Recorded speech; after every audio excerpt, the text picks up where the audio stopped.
Hello, my dear sleepy listener. Welcome back to Sleepy Crown, where history's quiet tales gently carry you into dreamland. Tonight, we embark on one of our longest and most fascinating journeys yet. A peaceful exploration through one of history's most controversial and misunderstood figures, Ceolwulf II of Mercia, the king who chose survival over sovereignty, pragmatism over pride, and whose story raises questions that echo through the ages. Over the next 3 hours, we'll softly explore the twilight years of the great kingdom of Mercia, from its golden age of power when it dominated all of England, through its darkest hour when Viking longships darkened English shores like storm clouds gathering on the horizon.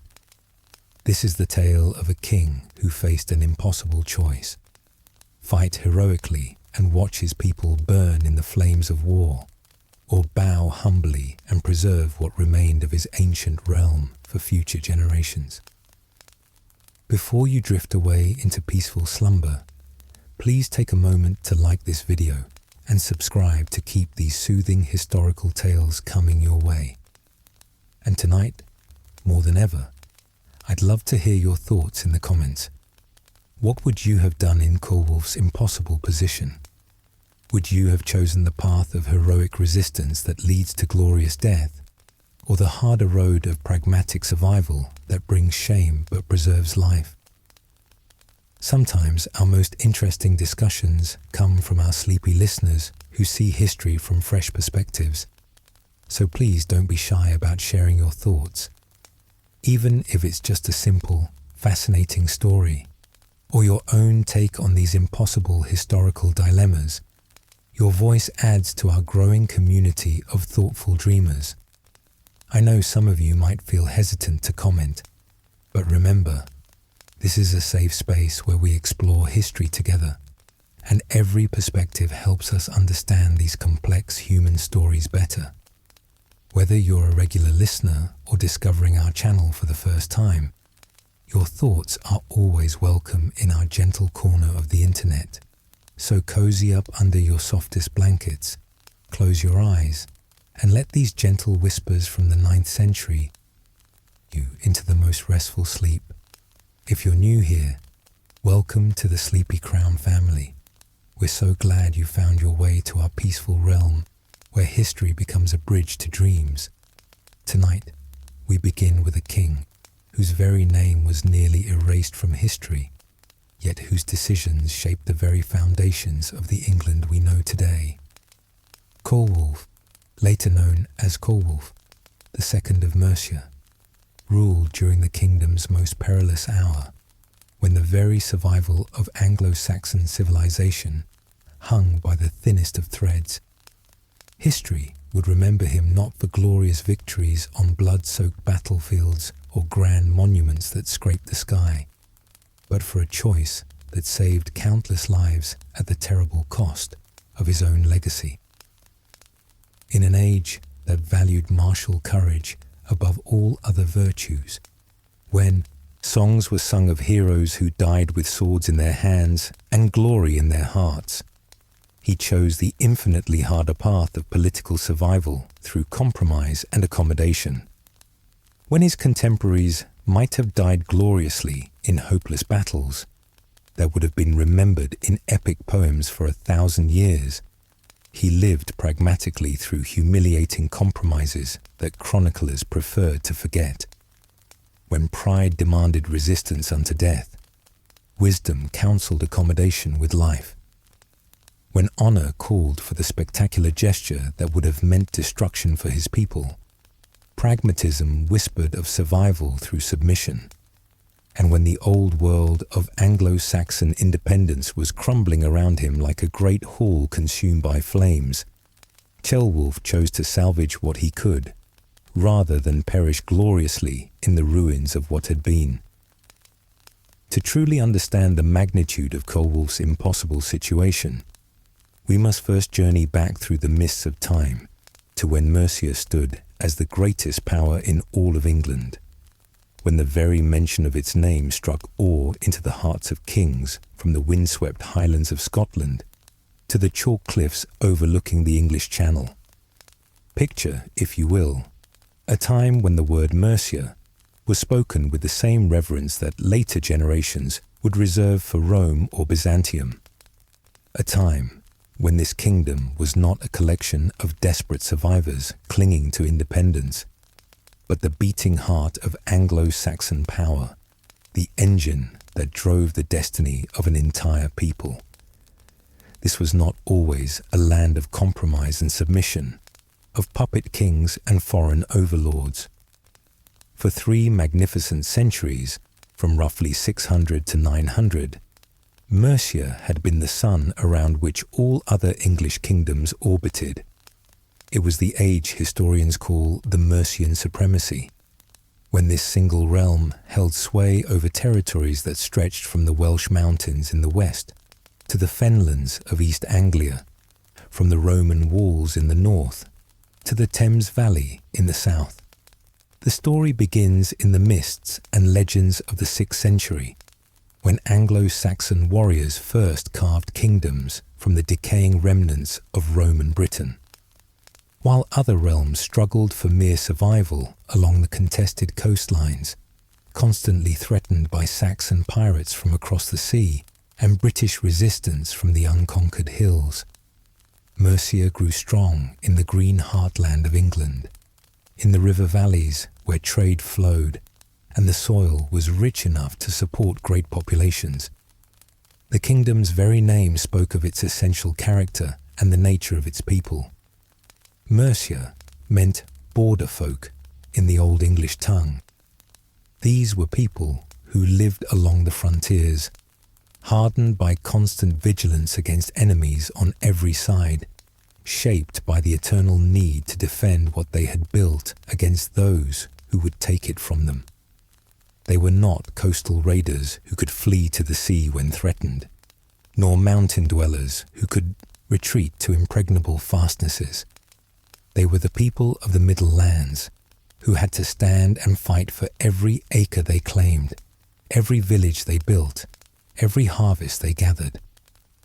In those early days, when the memory of Roman order was still fresh in the minds of the elderly, and the great stone roads still carried travellers across a landscape dotted with abandoned villas, a warrior named Penda rose to become Mercia's greatest king. Penda was a giant among the Anglo-Saxon rulers, a man whose very presence could turn the tide of battle and whose name was whispered in fear from the Irish Sea to the North Sea.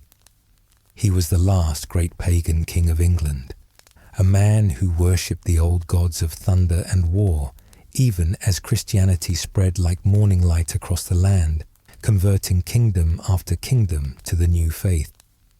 Under Penda's iron hand, which ruled from approximately 626 to 655, Mercia expanded in every direction with the relentless force of a spring flood breaking through winter ice. He swallowed smaller kingdoms whole, forcing proud kings to bow before his throne or face annihilation. Even mighty Northumbria, the great northern power that had seemed destined to unite all of Britain under its rule, was humbled before Mercian might. Penda's warriors carried their spears to the gates of Edinburgh and York, while his influence extended south to kingdoms that had never before acknowledged any overlord. But Penda was more than just a successful warlord who happened to win more battles than he lost. He was a state builder who understood that conquest without administration was meaningless, that holding territory required different skills than taking it. Under his rule, Mercia developed the sophisticated governmental structures that would serve as a model for all later English kingdoms. He established a royal court that moved like a travelling city through his realm, holding assemblies where nobles gathered to hear the king's justice and pledge their loyalty with gifts of silver and land. The royal burial sites at Repton became a sacred centre where kings were laid to rest surrounded by golden treasures and iron swords, their graves marking the spiritual heart of the kingdom as surely as the royal halls at Tamworth marked its political centre. These were not crude barbarian tombs, but sophisticated royal mausoleums that demonstrated Mercia's growing wealth and cultural sophistication, places where the living could commune with the honoured dead and draw strength from ancestral glory. Penda's legacy lived on through his descendants, each generation adding new territories to the Mercian crown, while refining the arts of government and war that made sustained expansion possible. His sons and grandsons built great halls that rivaled anything constructed since the fall of Rome, established monasteries that became centres of learning and culture, and created a court life that attracted scholars, poets, and craftsmen from across Europe. But it was under King Offa, who ruled from 757 to 796, during what many consider the absolute pinnacle of Mercian power, that the kingdom reached heights that seemed to touch the very heavens themselves. Offa was no mere warrior king in the mould of his predecessors, though he could certainly fight when fighting was required.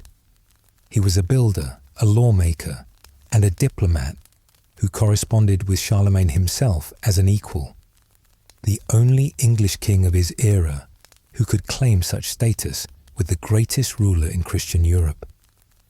The scale of Offa's achievements still staggers the imagination more than 1,000 years after his death. His greatest monument still stands today, carved into the very landscape like a message to eternity itself. Offa's Dyke, a massive earthwork that stretched for 140 miles along the Welsh border. This was far more than just a fortification designed to keep Welsh raiders at bay.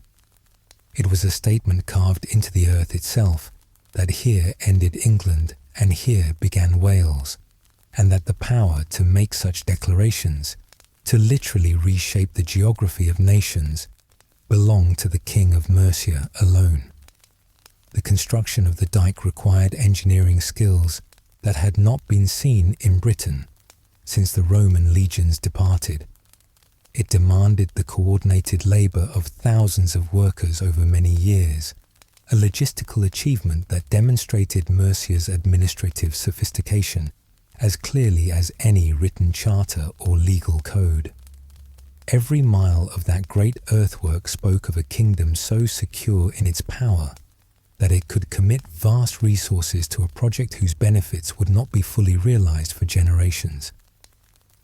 Under Offa's reign, Mercian silver pennies became the standard currency across much of England, their weight and purity so trusted that merchants from France and the Low Countries sought them out specifically for international trade.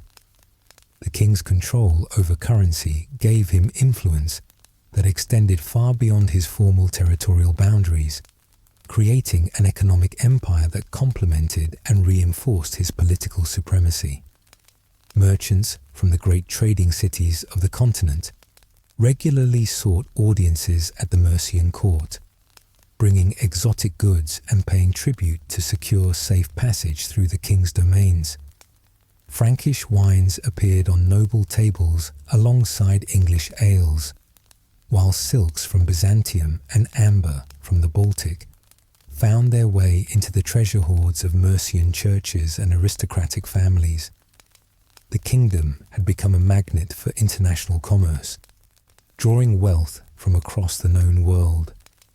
Monasteries flourished under royal patronage like flowers in a well-tended garden, their scriptoriums producing illuminated manuscripts that rivaled anything created in the great centres of learning at Rome, Constantinople, or Aachen. The famous Mercian dialect of Old English became the language of learning and literature, influencing the development of what would eventually become modern English. Scholars travelled from Ireland and the continent to study in Mercian monasteries, while Mercian monks carried their learning to foreign lands, spreading both knowledge and the kingdom's cultural influence far beyond its political borders. The kingdom's reach extended far beyond its traditional boundaries in the heart of England. To the south, Offa controlled London, that ancient Roman city which commanded the Thames and its vital trade routes connecting England to the continent. The port of London under Mercian rule became one of the busiest commercial centres in northern Europe. Its docks crowded with ships carrying goods to and from every corner of the known world. Essex, Kent, and even parts of proud Wessex acknowledged Mercian overlordship during Offa's reign, their kings required to seek permission for major decisions and to provide military service when the Mercian army took the field. In the north, Northumbrian kings sought Mercian princesses as brides to cement alliances that would protect them from the growing power of Scottish and Pictish kingdoms, while in the west, Welsh kings paid tribute in cattle and gold to avoid the wrath of Mercian armies that could appear on their borders with devastating swiftness. This was truly the golden age of Anglo-Saxon England, when Mercia stood as the first among equals in the collection of kingdoms that would one day become a united nation. Mercian kings didn't just rule their own territories, they shaped the very concept of what an English kingdom could be, creating a model of centralized authority, sophisticated legal codes, and administrative efficiency that other rulers rushed to copy for their own realms. The great monasteries of Mercia became centers of learning that attracted scholars from across Europe like moths drawn to a flame. At houses like Repton, Worcester, and Gloucester, monks copied classical texts that might otherwise have been lost forever, wrote chronicles that preserved the memory of great deeds for future generations, and developed new forms of art and architecture that would influence English culture for centuries to come. The famous Lichfield Gospels, with their intricate illuminations and sophisticated artistic vision, exemplified the cultural flowering that Mercian wealth and stability made possible. These were not crude provincial productions, but works of art that could stand comparison with anything produced in the greatest scriptoriums of Europe, demonstrations of a kingdom that had moved far beyond the simple warrior culture of its earliest days.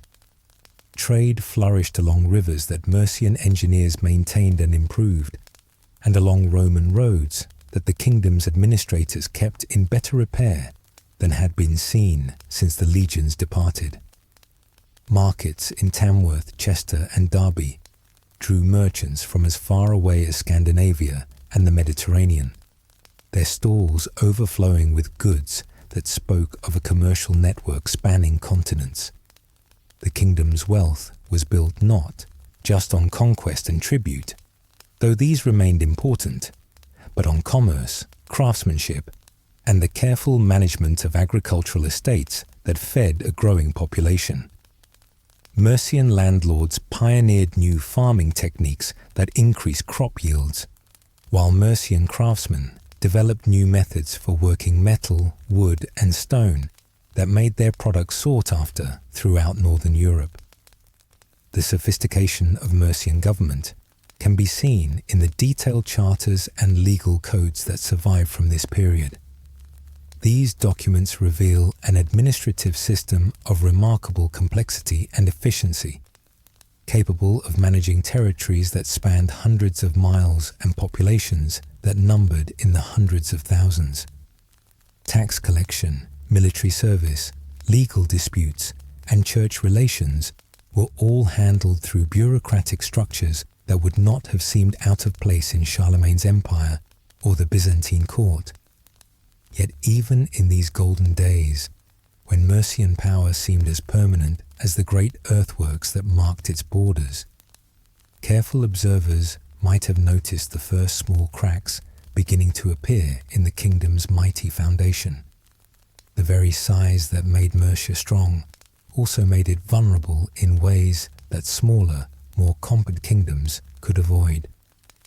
Governing such vast territories required constant movement by the royal court, endless negotiations with local nobles whose loyalty had to be continuously renewed, and an increasingly complex web of alliances and obligations that sometimes pulled in contradictory directions.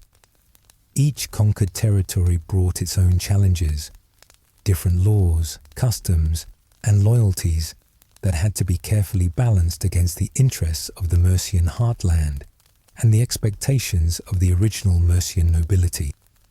The succession system, based on ancient Anglo-Saxon customs of royal kinship that had served well enough when Mercia was a smaller kingdom, sometimes produced disputes when multiple claimants had equal rights to the throne. While these were usually resolved without major bloodshed, they created moments of weakness that ambitious neighbors learned to exploit, testing the kingdom's defenses and probing for signs of internal division. The very wealth that made Mercia powerful also created temptations that could undermine royal authority. As Christianity took deeper root among the Mercian elite, some nobles began to see earthly power as less important than spiritual salvation, donating vast estates to monasteries and removing them from royal control. While this created centers of learning and culture that enhanced the kingdom's prestige, it also gradually weakened the economic foundations of royal power by reducing the tax base that supported the king's armies and administrative apparatus.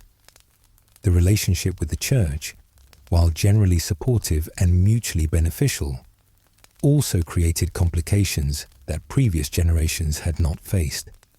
Bishops and abbots, while usually loyal to the crown, also owed allegiance to ecclesiastical superiors who might have different priorities than the Mercian king. The growing influence of papal authority and continental church politics introduced new variables into the delicate balance of forces that kept the kingdom stable. Most ominously for Mercia's long-term prospects, the threat from Wessex in the south was growing stronger with each generation. The West Saxon kings had learned much from observing Mercian methods of government and warfare, studying their more powerful neighbors' techniques and adapting them for use in their own expanding realm. Where once Wessex had been content to remain junior partners in the Mercian alliance, accepting a subordinate role in exchange for protection against common enemies, ambitious young princes were beginning to dream of reversing the relationship entirely. The cultural and economic development that Mercian supremacy had fostered was beginning to work against the kingdom's continued dominance. Other realms were becoming more sophisticated, wealthier, and better organized, reducing their dependence on Mercian leadership while increasing their ability to challenge Mercian authority. The very success of the Mercian model was creating competitors who might eventually prove capable of replacing Mercia as the dominant power in England. The first serious crack in the edifice of Mercian supremacy appeared in 825 at the Battle of Ellendun, where King Ceolwulf of Mercia suffered a devastating defeat at the hands of Egbert of Wessex. This single battle, fought in what is now Wiltshire, shattered the myth of Mercian invincibility that had sustained the kingdom's dominance for more than 2 centuries. In a few hours of desperate fighting, the carefully constructed system of alliances and dependencies that had made Mercia the master of England began to collapse like a house built on sand. The psychological impact of Ellendun was even greater than its immediate military consequences.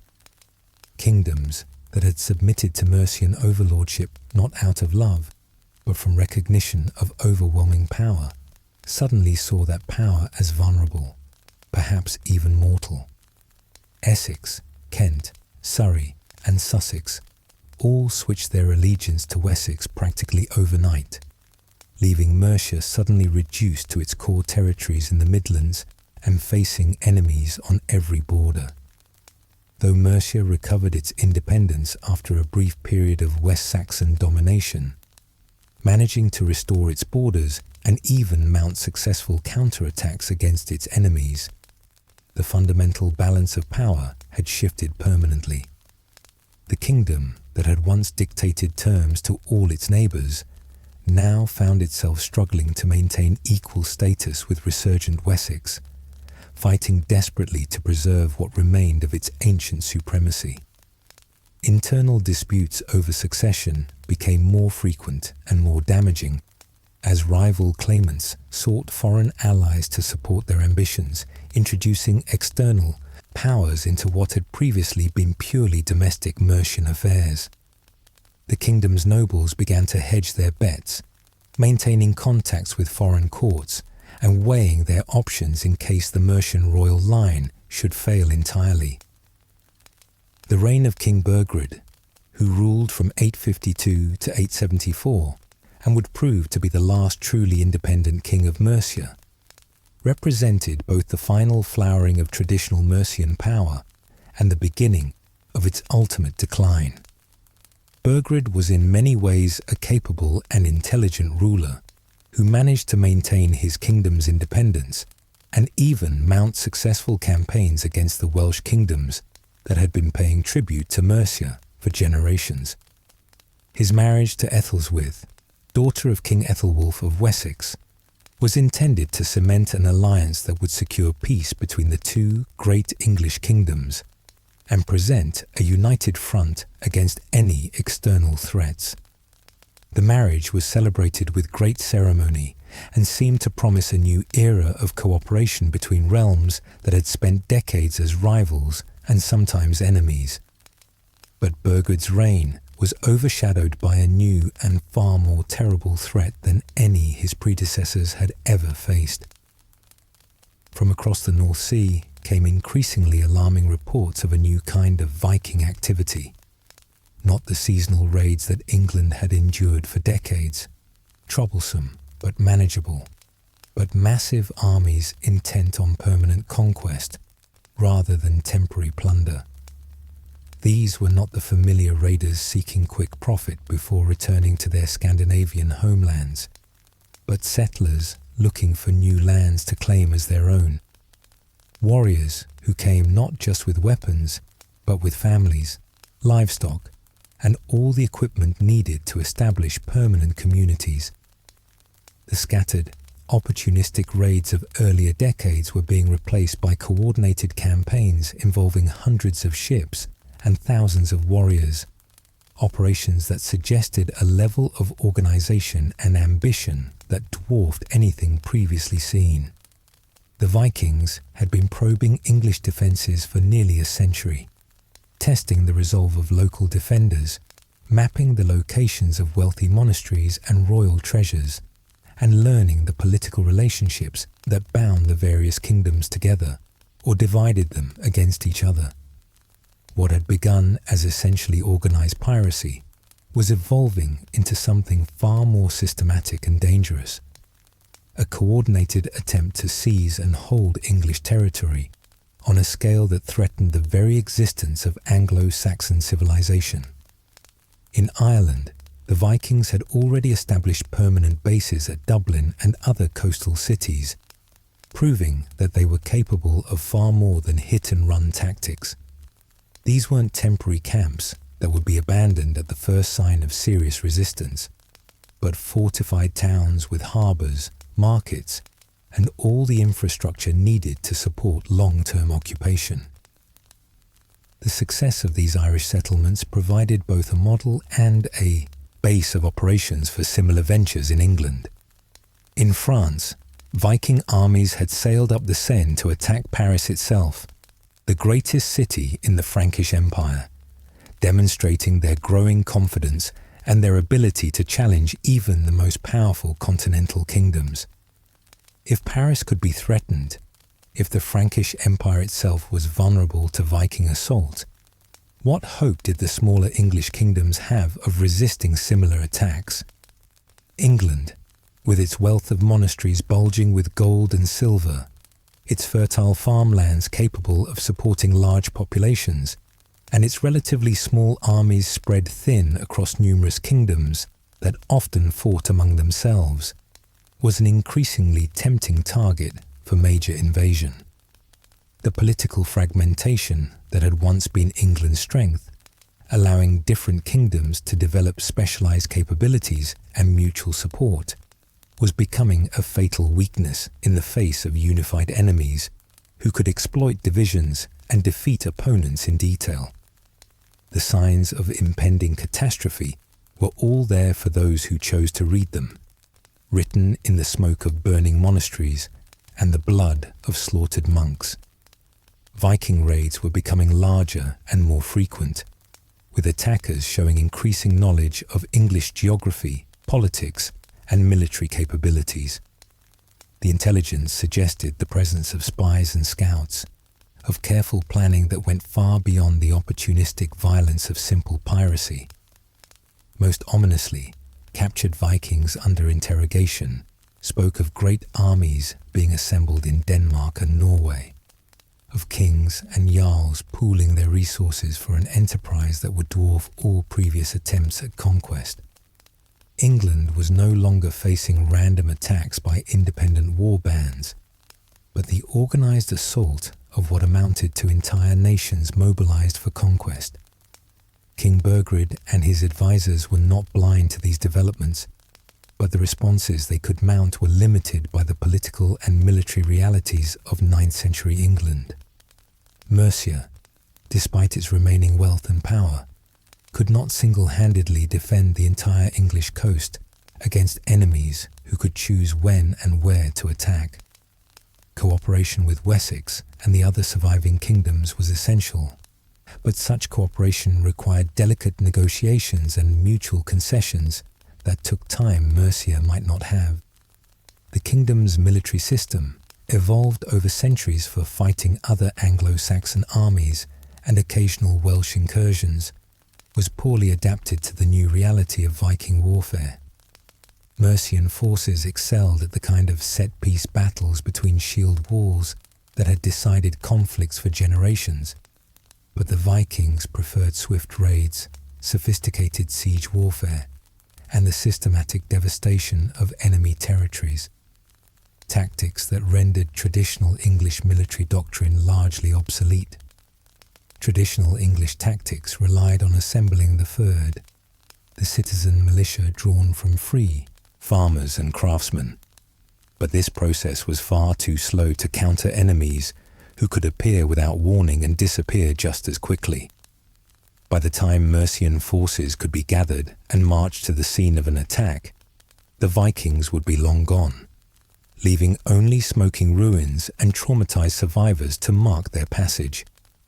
Economic factors also severely limited Mercia's options for responding to the Viking threat. The kingdom's wealth, while still considerable by the standards of the time, was largely tied up in land and agricultural production, rather than the liquid assets needed to finance extended military campaigns. Unlike the Vikings, who could finance their expeditions with plunder taken from previous conquests, Mercia had to maintain its armies from a tax base that was already stretched by the normal needs of governance and administration. Extended military campaigns would bankrupt the royal treasury and exhaust the patience of nobles who had their own estates to protect and their own local concerns to address. The decentralized nature of Anglo-Saxon society, which had been a source of strength in earlier centuries, was becoming a weakness as the kingdom faced threats that required centralized responses and sustained commitment of resources. Perhaps most critically, the kingdom lacked the naval forces necessary to challenge Viking supremacy at sea. While Mercia had river fleets for moving troops and supplies along the major waterways that connected its territories, it possessed nothing that could contest control of the North Sea or the English Channel. This meant that Viking armies could choose when and where to attack with complete freedom, while English forces could only react to invasions that had already begun, and enemies who had already achieved tactical surprise. The strategic initiative lay entirely with the attackers, who could concentrate overwhelming force at any point they chose, while their enemies were forced to spread their defenses thin across hundreds of miles of vulnerable coastline. even if Mercian forces could defeat Viking attacks, and this was far from certain, they could not prevent new attacks from occurring wherever the enemy chose to strike next. As the 860s progressed, the reports reaching King Burgred's court grew ever more alarming and specific. Intelligence sources spoke of a massive Viking army assembling in Denmark, unlike anything seen before in the long history of Scandinavian expansion. This was not a raiding force of a few hundred warriors seeking quick profit, but an invasion army complete with siege engines, cavalry mounts, supply trains, and all the equipment needed for sustained warfare and permanent occupation. The gathering storm was about to break over England with unprecedented fury, and the ancient kingdom of Mercia stood directly in its path, like a lone tree facing a hurricane. The golden age that had lasted for 3 magnificent centuries was drawing to a close, and King Burgred would soon face choices that no Mercian ruler had ever been forced to confront. The age of Viking England was about to begin, and with it would come decisions that would test every assumption about kingship, loyalty, and survival in a world turned upside down by foreign conquest. In the monasteries of Mercia, scribes worked by flickering candlelight to copy the great books that preserved the wisdom of ages past, unaware that their peaceful world of prayer and scholarship was about to be shattered by the war cries of pagan warriors. In the royal halls, nobles debated familiar questions of taxation and law, not knowing that soon they would face far more basic questions of life and death, resistance and submission, honor and survival. In the fields and villages, farmers prepared for harvest with the same quiet confidence their ancestors had known for generations, innocent of the knowledge that their grain would soon feed foreign armies, and their children would grow up speaking Danish words alongside English ones. The stage was set for one of the greatest transformations in English history, a change so profound that it would reshape not only the political map of Britain, but the very identity of its people. The year 865 dawned across the English kingdoms with the deceptive beauty of a perfect summer morning, with farmers planting their crops in fields that had known peace for generations and kings settling into the familiar rhythms of medieval statecraft that had governed their ancestors since time immemorial. But across the grey waters of the North Sea, beyond the horizon, where fishing boats pursued their daily catch and merchant vessels carried goods between familiar ports, something unprecedented was taking shape that would change the course of English history forever. In the harbours of Denmark and Norway, along fjords where the morning mist clung to ancient halls and the sound of hammers rang from busy shipyards, the greatest Viking army ever assembled was preparing for an invasion that would transform England from a collection of independent Anglo-Saxon kingdoms into something entirely new. This was no ordinary raiding force of the kind that had periodically troubled English shores for nearly a century, appearing like summer storms to plunder and disappear before effective resistance could be organized. The Great Heathen Army, as English chroniclers would name it, with a mixture of fear and grudging respect, represented a new phase in Viking expansion. The decisive transition from piracy to conquest, from seasonal raids aimed at quick profit to permanent settlement designed to create new homelands for landless warriors and ambitious jarls. Unlike the scattered bands of earlier decades, operating independently and often competing with each other for the richest targets, this was a coordinated military machine designed not just to plunder, but to conquer and hold territory on a scale that had never before been attempted. The army's leadership reads like a roll call of legendary Viking heroes, names that would echo through saga and song for centuries to come, inspiring fear in enemies and loyalty in followers across the northern world. At its head stood Ivar the Boneless, called the wisest of men by his followers, a strategist whose tactical genius was matched only by his reputation for calculated cruelty, and whose ability to inspire both devotion and terror made him perhaps the most formidable Viking leader of his generation. Beside Ivar stood his brothers, each a legend in his own right. Halfdan Ragnarsson was a warrior whose ferocity in battle was legendary even among the Vikings. A man who could rally broken forces and turn desperate situations into crushing victories through sheer force of personality and tactical brilliance. Ubbe, the master of the hit-and-run tactics that had made Viking raiders the terror of Christian Europe, brought years of experience in the kind of warfare that could devastate an enemy's will to resist while preserving his own forces for future campaigns. The sagas tell us these men were the sons of Ragnar Lothbrok, the most famous Viking hero of all, and that their invasion of England was motivated by a burning desire for revenge against those who had killed their father. According to these tales, carefully preserved in Icelandic manuscripts centuries after the events they describe, Ragnar had been captured during an earlier raid on Northumbria and thrown into a pit of venomous snakes by King Ella, dying in agony while prophesying doom for his captors and calling upon his sons to avenge his death. Whether this story contains any historical truth, and most modern historians are deeply skeptical of its literal accuracy, it captured the imagination of later generations and helped explain the extraordinary savagery that would characterize the great army's campaigns across England. The narrative of filial revenge provided a framework for understanding events that might otherwise have seemed like random violence, giving meaning and purpose to conquests that reshaped the map of Britain.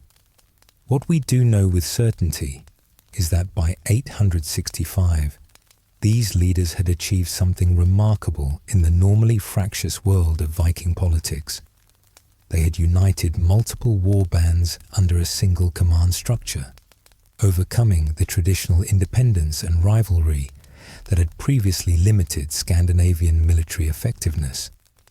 The creation of this unified force represented a fundamental shift in Viking organization, moving from the loose associations of earlier raids to something approaching a true army in the modern sense. Contemporary estimates place the Great Army at around 3,000 men, a figure that may not sound impressive by modern standards, but represented an overwhelming concentration of military power in the context of 9th century warfare. Most English kingdoms could field only a few hundred warriors for extended campaigns, and even the greatest kings rarely commanded forces larger than 1,000 men.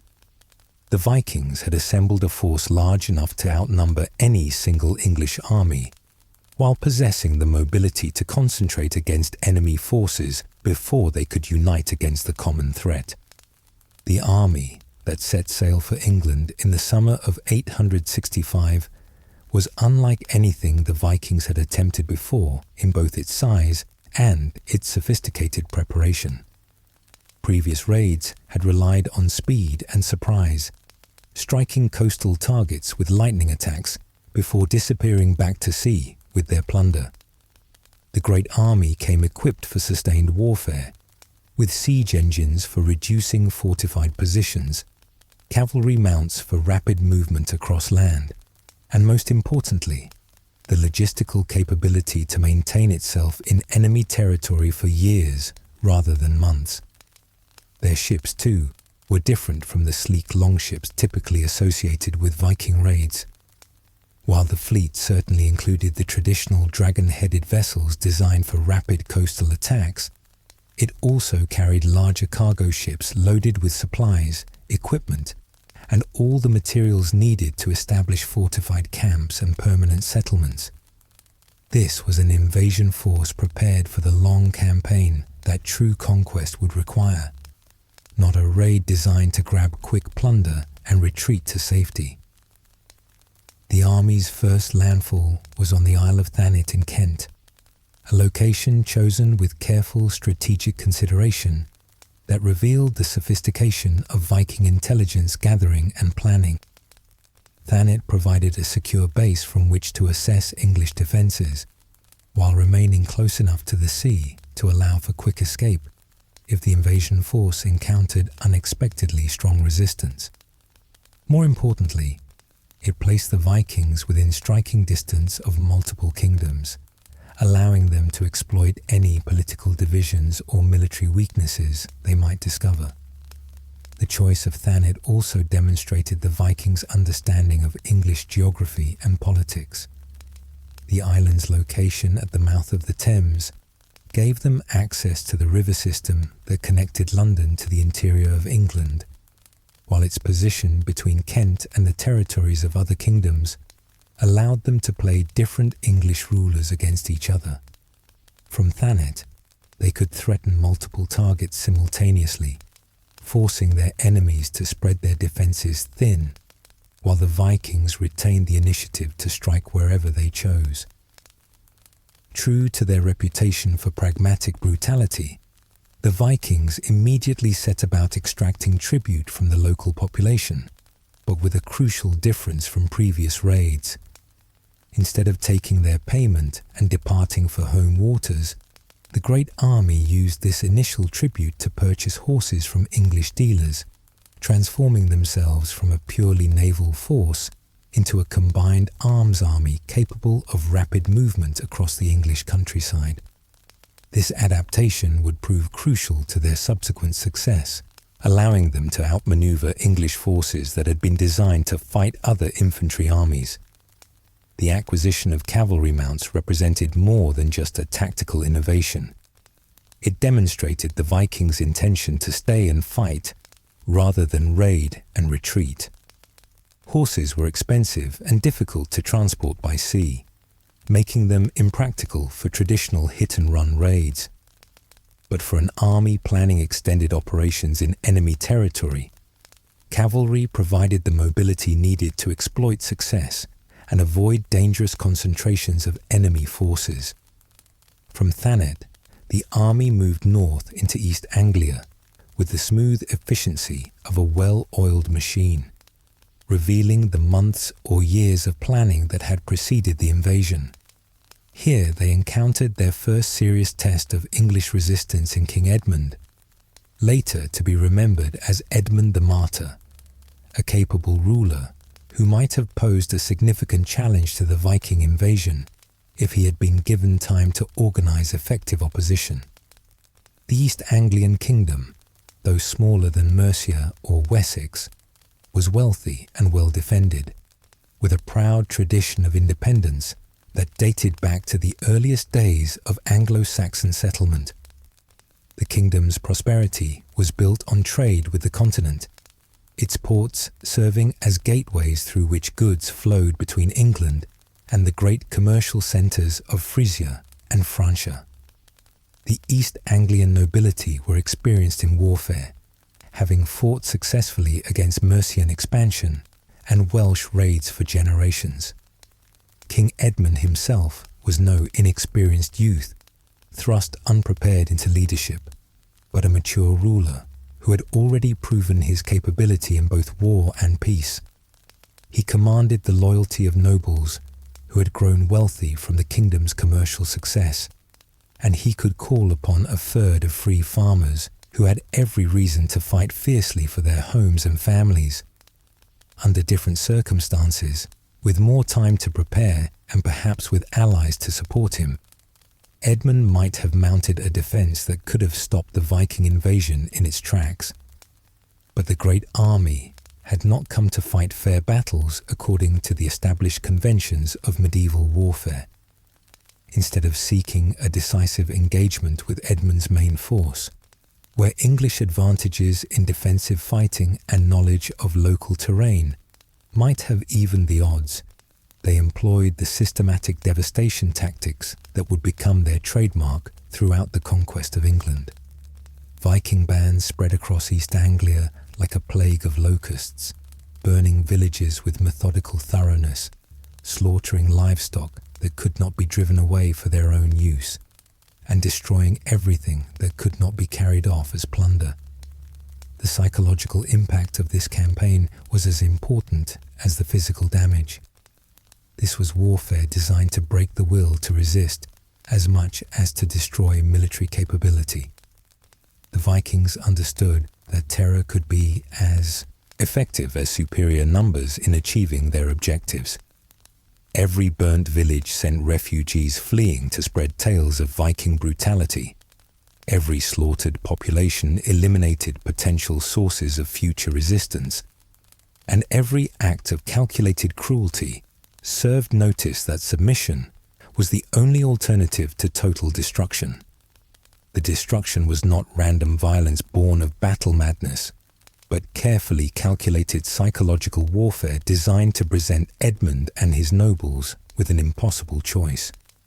They could watch their kingdom burn village by village while trying to protect every population center simultaneously. An impossible task that would scatter their forces and exhaust their resources. Or they could concentrate their army to seek a decisive battle, abandoning the countryside to Viking devastation in hopes of achieving a victory that might end the invasion. Faced with this cruel dilemma, King Edmund chose the path of honor that his ancestors and his Christian faith demanded. Rather than watch his people suffer while he preserved his army intact, rather than calculate the odds and seek the safest course, he chose to fight. The details of his last battle are lost to history, buried beneath layers of later legend and hagiographical embellishment, but the outcome was never really in doubt. Edmund's forces, however brave and well led, were vastly outnumbered by an enemy that refused to fight by traditional rules. The Vikings had spent years perfecting tactics designed specifically to defeat the kind of shield wall formations that represented the pinnacle of Anglo-Saxon military art. Where English forces expected to face enemy warriors in honest combat, they found themselves surrounded by mounted archers, harassed by feigned retreats, and outmaneuvered by an enemy that valued victory over honor. When the king was captured after his army's inevitable defeat, the Vikings subjected him to a death so brutal that it shocked even an age accustomed to violence. According to later accounts, which may have been embellished in the telling but which certainly captured the essential horror of the event, Edmund was tied to a tree and shot full of arrows for refusing to renounce his Christian faith, then beheaded when the arrows failed to kill him quickly enough. Whether or not these specific details are accurate, and the similarities to the martyrdom of St. Sebastian suggest possible legendary contamination, they illustrate the Vikings' sophisticated understanding that spectacular cruelty could be as effective as military prowess in convincing future enemies to surrender rather than resist. The manner of Edmund's death was designed to send a message that would be heard in every English kingdom. This was what awaited those who chose to fight rather than submit. The execution of Edmund also served important religious and political purposes for the Vikings. By forcing the king to choose between his faith and his life, they demonstrated their contempt for Christianity while testing the strength of his religious convictions. When Edmund chose martyrdom over apostasy, they gained a propaganda victory that could be used to demoralize other Christian rulers, while simultaneously eliminating a potential rallying point for future resistance. With East Anglia subdued through this combination of military defeat and terror tactics, the Great Army had achieved its first major objective, the establishment of a secure base in England from which to launch further conquests. But this was only the beginning of their ambitious campaign. The Vikings had not crossed the North Sea and assembled the greatest army in their history simply to conquer a single kingdom, however wealthy and strategically located it might be. Their true target lay further north, in the kingdom of Northumbria. where, according to saga tradition, King Ella awaited the vengeance that Ragnar's sons had come to deliver. But the march to Northumbria would also serve important strategic purposes beyond any personal motives for revenge. Northumbria controlled the approaches to Scotland and the vital sea routes around the northern coast of Britain, making its conquest essential for any Viking leader who hoped to establish permanent control over northern England. The march from East Anglia to Northumbria demonstrated the army's evolution from a raiding force into an occupying power with sophisticated logistical capabilities. As they moved north through the English countryside, the Vikings established supply depots at strategic intervals, recruited local guides and auxiliaries who could provide intelligence about enemy movements, and built temporary fortifications to secure their line of communications against potential English counterattacks. This was no longer a hit-and-run operation dependent on speed and surprise, but a systematic conquest designed to create lasting Viking control over English territory. The army moved like a great machine, methodically consuming everything in its path, while building the infrastructure needed to hold what it had taken. Local populations faced impossible choices as the Viking army approached their communities. Those who submitted early and provided supplies and information might be spared the worst depredations, though they would be subject to heavy tribute and the constant threat of violence if they showed any signs of disloyalty. Those who resisted faced destruction so complete that neighboring communities would think twice before following their example. The Vikings also demonstrated considerable skill in exploiting existing divisions within English society. They made special efforts to recruit English nobles who had grievances against their traditional rulers, offering them opportunities for advancement under Viking rule that might not have been available in the rigid hierarchies of Anglo-Saxon society. Saxon warriors who joined the Viking army found themselves fighting alongside Danish and Norwegian veterans, creating a mixed force that combined English knowledge of local conditions with Scandinavian military expertise. Northumbria, in 867, was a kingdom particularly vulnerable to the kind of political manipulation at which the Vikings excelled. The traditional royal line had been disrupted by civil war, with rival claimants fighting for control while external enemies probed the kingdom's weakened defenses. King Osbert and his rival Ella were forced to set aside their differences and unite against the common threat. But their alliance was fragile, and their combined forces were insufficient to match the disciplined power of the great army. The Vikings' assault on York, the ancient capital of Northumbria and one of the greatest cities in northern England, displayed their growing sophistication in siege warfare and urban combat. Rather than attempting a costly frontal assault on the city's massive Roman walls, which might have cost them hundreds of casualties and valuable time, they used a combination of deception, treachery, and superior tactics to force their way inside. The capture of York was a masterpiece of military engineering and political manipulation. Viking spies had spent months studying the city's defenses, identifying weak points in the walls and potential collaborators among the population. When the assault finally came, it was coordinated with uprisings inside the city that opened gates and eliminated key defensive positions, allowing the attackers to penetrate the city's defenses with minimal losses. Once in control of York, the Vikings demonstrated their intention to stay by establishing a permanent base and installing a puppet ruler to govern the surrounding territory. The city's strategic location at the confluence of major rivers made it an ideal headquarters for controlling northern England, while its existing commercial infrastructure provided the economic foundation needed to support a large army indefinitely. The transformation of York from an English city into a Viking stronghold was accomplished with remarkable speed and efficiency. Danish craftsmen set up workshops alongside existing English artisans.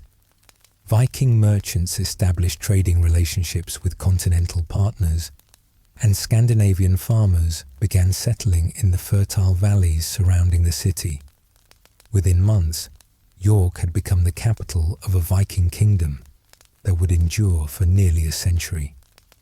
The fate of the Northumbrian kings became the stuff of legend, particularly the supposed execution of King Ella by the gruesome method known as the Blood Eagle. According to this ritual, described in later Icelandic sources with lingering fascination, the victim's ribs were cut away from the spine and pulled outward to resemble wings, while the lungs were removed and placed on the shoulders like a macabre cloak. Whether this horrific execution actually happened to Ella is debated by modern historians, who note that similar descriptions appear in other contexts where they may represent legendary embellishment rather than historical fact. But regardless of its literal accuracy, the story served the Vikings' purposes perfectly by spreading terror among potential enemies throughout England, while providing a satisfying conclusion to the saga of Ragnar's revenge. The Blood Eagle, real or imagined, became a symbol of Viking justice that transcended its immediate context. The story was repeated in halls and monasteries across England, growing more elaborate with each telling while serving as a constant reminder of what awaited those who dared to oppose the sons of Ragnar. The psychological impact of such tales was incalculable, creating an atmosphere of dread that made future conquests easier by convincing potential enemies that resistance was hopeless. With Northumbria under their control, the Great Army had achieved something unprecedented in the history of Viking expansion: the conquest and permanent occupation of an entire English kingdom, complete with its capital city, administrative apparatus, and economic infrastructure. This was not the temporary occupation that characterized earlier raids, but the establishment of a new political entity that would endure long after the original conquerors had died. But the Vikings were far from finished with their ambitious campaign to reshape the map of England. Intelligence gathered during their conquests had revealed the weaknesses of the remaining English kingdoms, and the army was now positioned to exploit those weaknesses with systematic precision. Their next target was the greatest prize of all: Mercia, the kingdom that had dominated England for centuries and whose conquest would open the path to total Viking control over the English heartland. Mercia represented both the greatest opportunity and the greatest challenge the Vikings had yet faced. Here was a kingdom whose wealth was legendary, whose strategic position commanded the heart of England, and whose fall would leave only Wessex standing between the Vikings and complete mastery over Anglo-Saxon England. But Mercia would not fall as easily as East Anglia or Northumbria had fallen. King Burgred was an experienced ruler who had learned from the defeats of his neighbours, and he commanded resources that the earlier victims of Viking aggression had lacked. More importantly, he had potential allies in Wessex and the remaining free kingdoms who understood that their own survival depended on stopping the Viking advance before it swept them all away. The approaching conflict between the Great Army and the Kingdom of Mercia would be more than just another battle in the Vikings' campaign of conquest. It would be a clash between two different visions of what England could become. One that saw the island as a collection of Scandinavian settlements ruled by Viking jarls, and another that insisted on preserving the Anglo-Saxon civilization that had flourished for centuries. The stage was set for the greatest test yet of the Great Army's power and the largest military confrontation England had seen since the original Anglo-Saxon invasions of the 5th and 6th centuries. On one side stood the accumulated might of the greatest Viking army ever assembled, flush with victory and laden with the plunder of 2 conquered kingdoms, their confidence unshaken by any serious reverses, and their tactical superiority proven in a dozen successful campaigns. On the other stood the ancient kingdom of Mercia, last bastion of traditional Anglo-Saxon power, commanded by a king who knew that defeat would mean not just his own destruction, but the end of everything his ancestors had built over 3 centuries of expansion and cultural development. The kingdom that had created the first unified English state, that had given England its laws and its literature, its administrative structures and its cultural identity, now faced the ultimate test of its survival. The clash between these 2 forces would determine not just the fate of Mercia, but the future character of England itself. If the Vikings could complete their conquest, England would become a Scandinavian domain, its language, laws, and culture forever changed by foreign domination. The great monasteries would be transformed into pagan temples or commercial centers.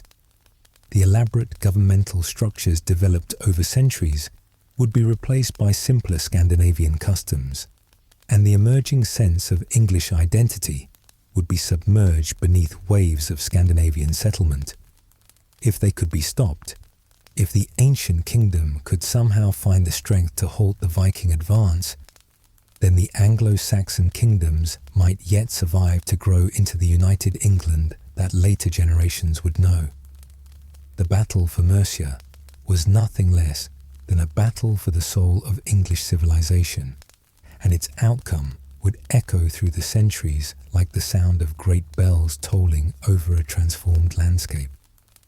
But there was a third possibility that no one anticipated, a resolution that would combine elements of both conquest and survival in ways that defied the simple categories of victory and defeat. Soon, the name Ceolwulf would become central to this unfolding drama, though whether as hero or villain would depend entirely on one's perspective and the values one brought to the judgment of impossible choices. The Puppet King was about to take the stage in one of history's most complex and controversial reigns, a reign that would challenge every assumption about courage and cowardice, honor and pragmatism, resistance and accommodation. The collapse of Mercian resistance came with a swiftness that stunned observers across England and beyond, like a great oak tree that had stood for centuries suddenly crashing to earth in a single violent storm. One moment, King Burgred commanded what many considered the mightiest army in central England, heir to a military tradition that stretched back through generations of conquering kings to the legendary Penda himself. The next moment, he was fleeing across the turbulent waters of the English Channel to seek refuge in Rome, his kingdom in ruins, his dynasty seemingly extinguished forever, and his people left to face an uncertain future under foreign overlords. But this dramatic reversal of fortune, shocking though it was to contemporaries who had assumed that Mercia's ancient strength was somehow permanent and unshakable, was only the beginning of an even more remarkable story. From the ashes of the Old Kingdom would emerge one of the most controversial figures in all of Anglo-Saxon history, an obscure nobleman named Ceolwulf, whose elevation to the throne would forever change how historians understood the concepts of collaboration, resistance, and survival in the face of overwhelming force. The Great Heathen Army had learned valuable lessons from their conquests of East Anglia and Northumbria, lessons that went far beyond the simple arts of warfare and siegecraft. Simple destruction, while satisfying to warriors raised on stories of glorious battle and heroic victory, was ultimately counterproductive if the goal was long-term occupation and systematic exploitation of conquered territories. Burnt villages produced no taxes for Viking coffers, Dead farmers grew no crops to feed occupying armies, and terrified populations were prone to rebellion at the first sign of weakness or the first opportunity for revenge. The Vikings needed something more sophisticated than naked force if they hoped to extract maximum wealth from their conquests while maintaining sufficient order to keep complex economies functioning and tribute flowing regularly into their treasuries. Their solution was as ingenious as it was ruthless: the installation of puppet rulers who could provide a crucial veneer of legitimacy for Viking rule while serving the practical administrative needs of the occupying army. These client kings would handle the day-to-day business of government, the endless details of tax collection and legal disputes and religious ceremonies that kept medieval societies functioning, while their Viking overlords could focus on the larger strategic questions of expansion and consolidation. In Northumbria, the Vikings had experimented with this approach by placing a compliant nobleman named Ecgbert on the throne, allowing the familiar structures of local administration to continue operating under careful Viking supervision while ensuring that tribute flowed regularly northward to fill the war chests of the Great Army.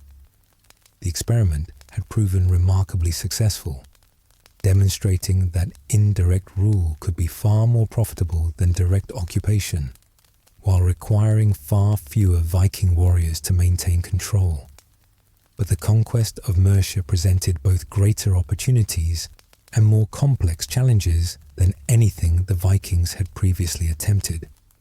This was not just another kingdom to be looted and abandoned when its wealth was exhausted, but the key to controlling all of central England, the beating heart of Anglo-Saxon civilization, the kingdom whose road networks and river systems and market towns formed the circulatory system through which wealth flowed across the English heartland. Control Mercia, and you controlled England's economic life. Control Mercia, and you commanded the strategic centre from which all other English kingdoms could be influenced, threatened, or conquered. Control Mercia, and you held the symbolic throne that had once made its occupants the most powerful rulers in all of Britain. The stakes could not have been higher, and the Vikings understood that they needed to choose their puppet ruler with extraordinary care.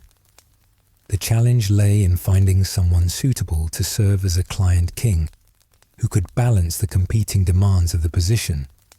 The obvious candidates, members of Burgred's immediate family and closest supporters, had either fled with him into exile or been killed in the chaos of conquest, their loyalty to the old regime making them too dangerous to trust with even nominal authority. The Vikings needed someone with enough royal blood to satisfy the traditional expectations of Mercian nobles, enough political skill to maintain order and collect taxes, and enough pragmatism to accept a subordinate role without constantly plotting rebellion or seeking to restore full independence. It was a delicate balance that required a particular type of personality. Someone who could swallow his pride for the greater good, who could accept humiliation as the price of survival, and who could navigate between competing loyalties without losing his sanity or his effectiveness. Into this crisis stepped Ceolwulf, a figure so obscure that even his exact relationship to the Mercian royal house remains uncertain to this day, buried beneath layers of later propaganda and deliberate obfuscation. Some historians suggest he was descended from the earlier King Ceolwulf I, who had ruled briefly in the 820s before being overthrown in the political chaos that followed Mercia's defeat at Ellendun. Others point to possible connections with the so-called Sea dynasty of Mercian kings, a cadet branch of the royal house that claimed descent from Pibba, one of the kingdom's legendary founders. The anthroponymic evidence, the study of names and their patterns of inheritance, suggests that Ceolwulf belonged to the traditional Mercian nobility, someone whose family had served the kingdom for generations without ever quite reaching the heights of royal power. His name connected him to earlier rulers, while maintaining enough distance to avoid the taint of failure that clung to more recent kings. What we do know with reasonable certainty is that Ceolwulf possessed the three essential qualifications for Viking puppethood that made him attractive to his new overlords. He had royal blood, however distant or indirect, that could satisfy the genealogical requirements that medieval nobles considered essential for legitimate rule. He had demonstrated political ability, probably in some local administrative capacity, that suggested he could handle the complex business of actually governing a kingdom. And most importantly, he had shown the kind of pragmatic understanding that survival sometimes required accepting unpalatable realities rather than pursuing glorious but futile gestures of defiance. Whether Ceolwulf volunteered for the dangerous role of client king or was selected by the Vikings against his will remains one of the many mysteries surrounding his controversial reign. The sources that might have preserved details of his elevation were either destroyed in later conflicts or written by chroniclers who had obvious incentives to portray him in the worst possible light. What we can say is that by 874, he was being proclaimed King of Mercia under circumstances that left no doubt about who his real masters were and what the price of his elevation had been. The Anglo-Saxon Chronicle, compiled under the patronage of the West Saxon kings, who later conquered Mercia themselves, and who therefore had every reason to minimize Ceolwulf's legitimacy and accomplishments, provides the harshest possible assessment of his elevation to the throne. According to this biased but influential source, he was merely an unwise king's thane, a minor nobleman of questionable judgment, whom the Vikings gave the Mercian kingdom to hold, after forcing him to swear oaths and provide hostages guaranteeing his complete loyalty to their interests. The Chronicle's account emphasizes Ceolwulf's complete subservience to his Viking overlords, claiming that he promised to keep the kingdom ready for them on whatever day they would have it, and to remain perpetually at the service of the army with all who would follow him. This portrayal presents him as nothing more than a caretaker, a placeholder whose only function was to warm the throne until his masters decided to claim it directly. But the chronicle was written by Ceolwulf's enemies and political rivals, men who had obvious incentives to portray him as weak, illegitimate, and completely controlled by foreign powers. Its account must be balanced against other evidence that suggests a far more complex relationship between the new king and his Viking patrons, evidence that has only come to light through modern archaeological discoveries and careful reanalysis of surviving documents. Charters issued in Ceolwulf's name during his reign show him exercising traditional royal prerogatives that went far beyond the role of a simple puppet or placeholder. These documents reveal him granting land to monasteries, confirming privileges to episcopal sees, mediating disputes between nobles, and performing all the ceremonial and administrative functions that defined medieval kingship. The charters were witnessed by Mercian bishops and nobles, suggesting that at least significant segments of the kingdom's elite accepted his authority as legitimate, rather than merely enduring it as an unfortunate necessity. Perhaps most intriguingly, numismatic evidence from Ceolwulf's reign paints a picture of cooperation and alliance rather than simple subjugation. Coins minted during this period show Ceolwulf's name alongside that of Alfred of Wessex, suggesting some form of diplomatic relationship or power-sharing arrangement between the two kings that went far beyond what might be expected from a mere Viking puppet.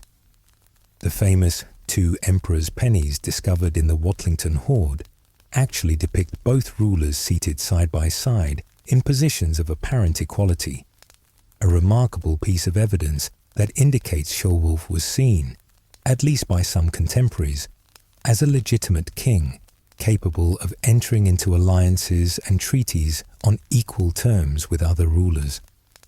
This evidence suggests that his position was far more nuanced and politically sophisticated than his critics were willing to admit. The implications of this numismatic evidence are profound and far-reaching. Rather than being a simple Viking puppet with no independent authority, Ceolwulf appears to have been attempting to navigate between competing pressures from his nominal Viking overlords, his potential West Saxon allies, and his own Mercian subjects.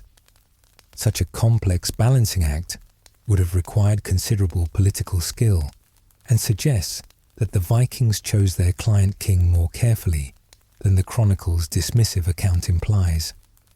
The terms of Ceolwulf's arrangement with the Vikings, while undoubtedly humiliating by traditional standards of royal dignity, may have represented the best deal available under desperately dangerous circumstances. By accepting the role of client king, he preserved at least the framework of Mercian government and prevented the complete dissolution of the kingdom that might have occurred under direct Viking occupation. This was not heroic leadership in the traditional mold that celebrated kings who died gloriously in hopeless battles, but it was a form of crisis management that may have saved thousands of lives and preserved cultural continuity through a period of unprecedented disruption. The choice between heroic death and pragmatic survival was not an easy one, and the criticism that later fell on Ceolwulf may say more about the values of his critics than about the wisdom of his decisions. The partition of Mercia that followed Ceolwulf's installation as king represented both the price of his arrangement with the Vikings and a clear demonstration of the practical limitations under which he would have to operate.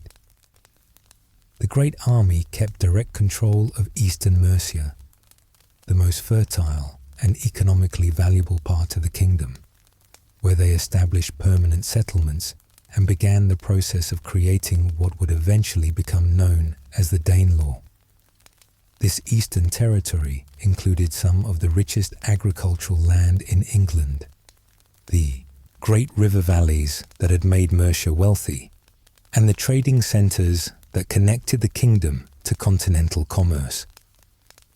The Vikings' decision to retain direct control over these areas demonstrated their understanding of what was truly valuable in their conquest, while their willingness to delegate authority over the western regions showed their confidence that Ceolwulf could be trusted to govern on their behalf. Ceolwulf was left to govern western Mercia, a rump kingdom that included important centres like Worcester and Gloucester, but lacked the economic resources and strategic depth of the territories that had been lost to direct Viking control. This reduced domain was still substantial by the standards of the time, larger than many continental kingdoms, and certainly more populous and wealthy than the minor principalities that dotted the European landscape. But it represented a dramatic reduction from the great Mercian kingdom that had once dominated all of England. This arrangement suited Viking purposes perfectly, while creating enormous challenges for their client king. The eastern territories, with their rich farmlands and strategic river valleys, provided the economic base for continued military operations, generating the tribute and supplies needed to maintain the Great Army's effectiveness, while supporting the growing population of Scandinavian settlers who would ensure permanent Viking control over these regions. The western regions, meanwhile, served as a convenient buffer zone against potential attacks from Wessex or the Welsh kingdoms, absorbing the first shock of any invasion while giving the Vikings time to respond with their main forces. Ceolwulf's kingdom became a shield that protected more valuable Viking territories, while providing a useful fiction that allowed the conquerors to claim they were working with legitimate English authority rather than ruling purely through force. For Ceolwulf himself, The partition must have been a bitter reminder of the constraints under which he operated and the price he had paid for his survival and that of his people. He bore the title of King of Mercia, with all the historical weight and symbolic significance that ancient crown carried, but his actual domain had been reduced to perhaps a third of what his predecessors had ruled. The great eastern territories that had been the source of Mercian wealth and power for centuries were now lost to him, governed by foreign settlers who owed their allegiance to distant jarls rather than to the traditional royal house. Worse still, he was forbidden from taking significant military action without Viking approval and was required to provide tribute and military service whenever his overlords demanded it.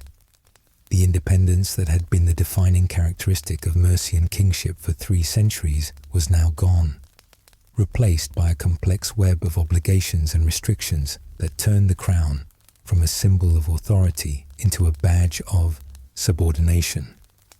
Yet even within these severe constraints, Ceolwulf managed to exercise meaningful authority and maintain many of the traditional functions of royal government. His surviving charters show him granting privileges to Worcester Cathedral, confirming the rights of monastic houses that had served the kingdom for generations, and mediating disputes between nobles whose families had been loyal to the Mercian crown for centuries.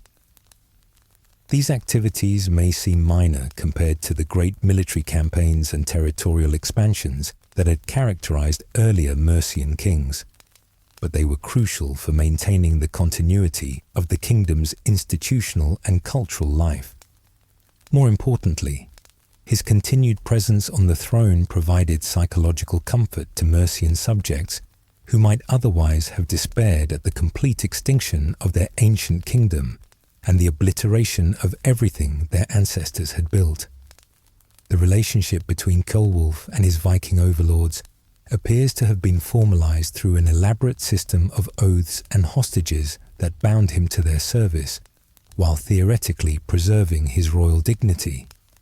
The hostages, likely members of Ceolwulf's own family, perhaps including sons or nephews whose lives would be forfeit if he betrayed his commitments, served as ironclad guarantees of his continued loyalty, ensuring that he would think very carefully before taking any action that might be interpreted as disloyalty or rebellion.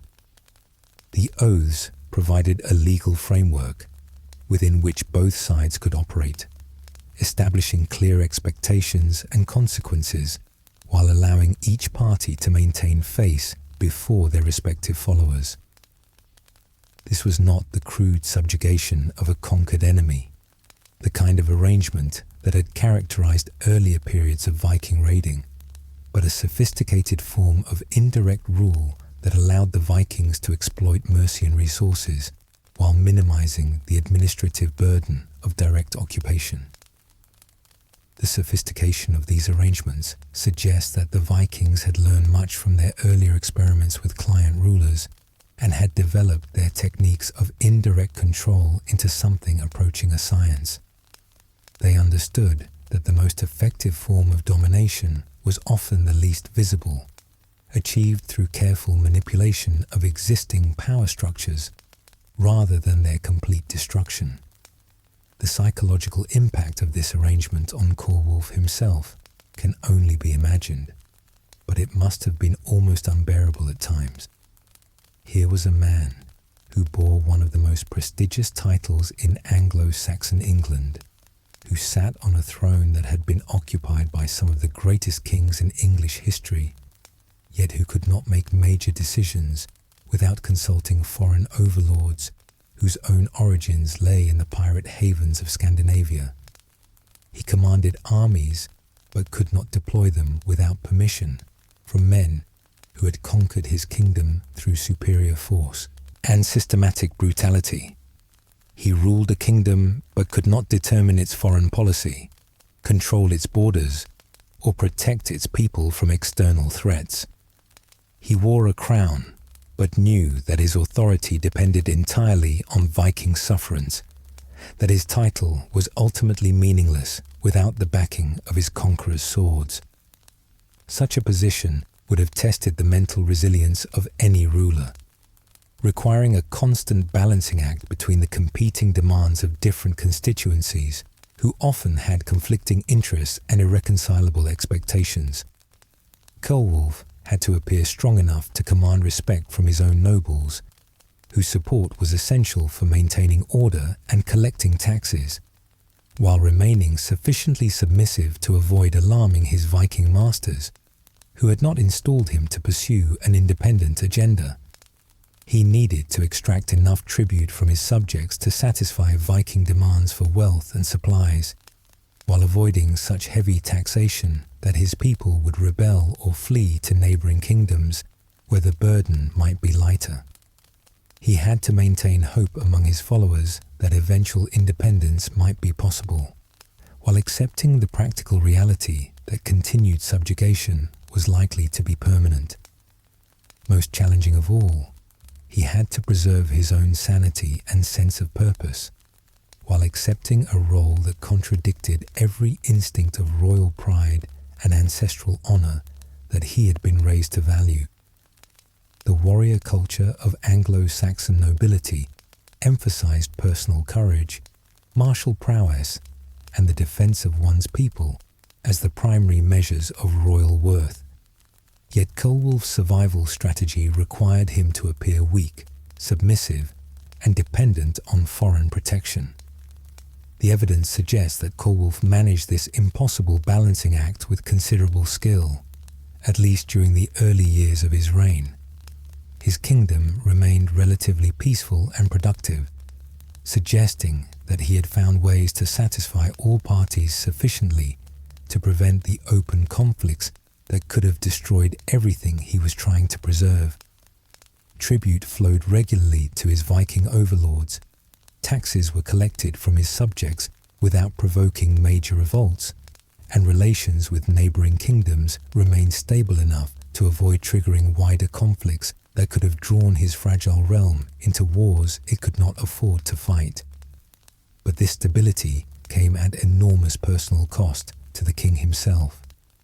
Contemporary sources that mention Ceolwulf during this period describe him in terms that suggest a man under constant strain, forced to make decisions that contradicted every instinct of royal pride and ancestral honor. The weight of preserving his kingdom through compromise and submission, of maintaining the lives and welfare of his people through methods that traditional Anglo-Saxon culture would have considered dishonorable, must have been almost unbearable for someone raised in the warrior traditions of medieval nobility. Perhaps most tragically, Ceolwulf's very success in maintaining stability and preventing catastrophe worked against his historical reputation in ways that he could never have anticipated. Because he avoided the spectacular failures that made good copy for chroniclers, because he chose pragmatic accommodation over heroic gestures that would have been remembered in song and story, his achievements were largely ignored by contemporary sources, who preferred to record tales of glorious battle and dramatic resistance. The West Saxon chronicles dismissed him as a Viking puppet, whose reign was not worth detailed recording, while later Mercian sources were either lost or destroyed in subsequent conflicts. What survived was largely the perspective of his critics and enemies, who saw only his submission to Viking authority and ignored the complex realities that had made such submission a rational choice under impossible circumstances. This erasure of Ceolwulf from historical memory would have profound consequences for how later generations understood the transition from Anglo-Saxon independence to Viking domination. By focusing on the heroic resistance of kings like Alfred, while ignoring the pragmatic accommodation of rulers like Ceolwulf, chroniclers created a distorted picture that emphasized military solutions while overlooking the political and diplomatic skills that often proved more effective in preserving life and maintaining cultural continuity. The stage was now set for the most controversial and complex phase of Ceolwulf's reign, the period when he would be forced to navigate between increasingly difficult choices as the political landscape of England continued to evolve around him. The question was no longer whether he could survive as a puppet king. He had already proven his ability to do that, but whether he could use that position to advance Mercian interests while avoiding the trap of appearing to betray either his subjects or his overlords.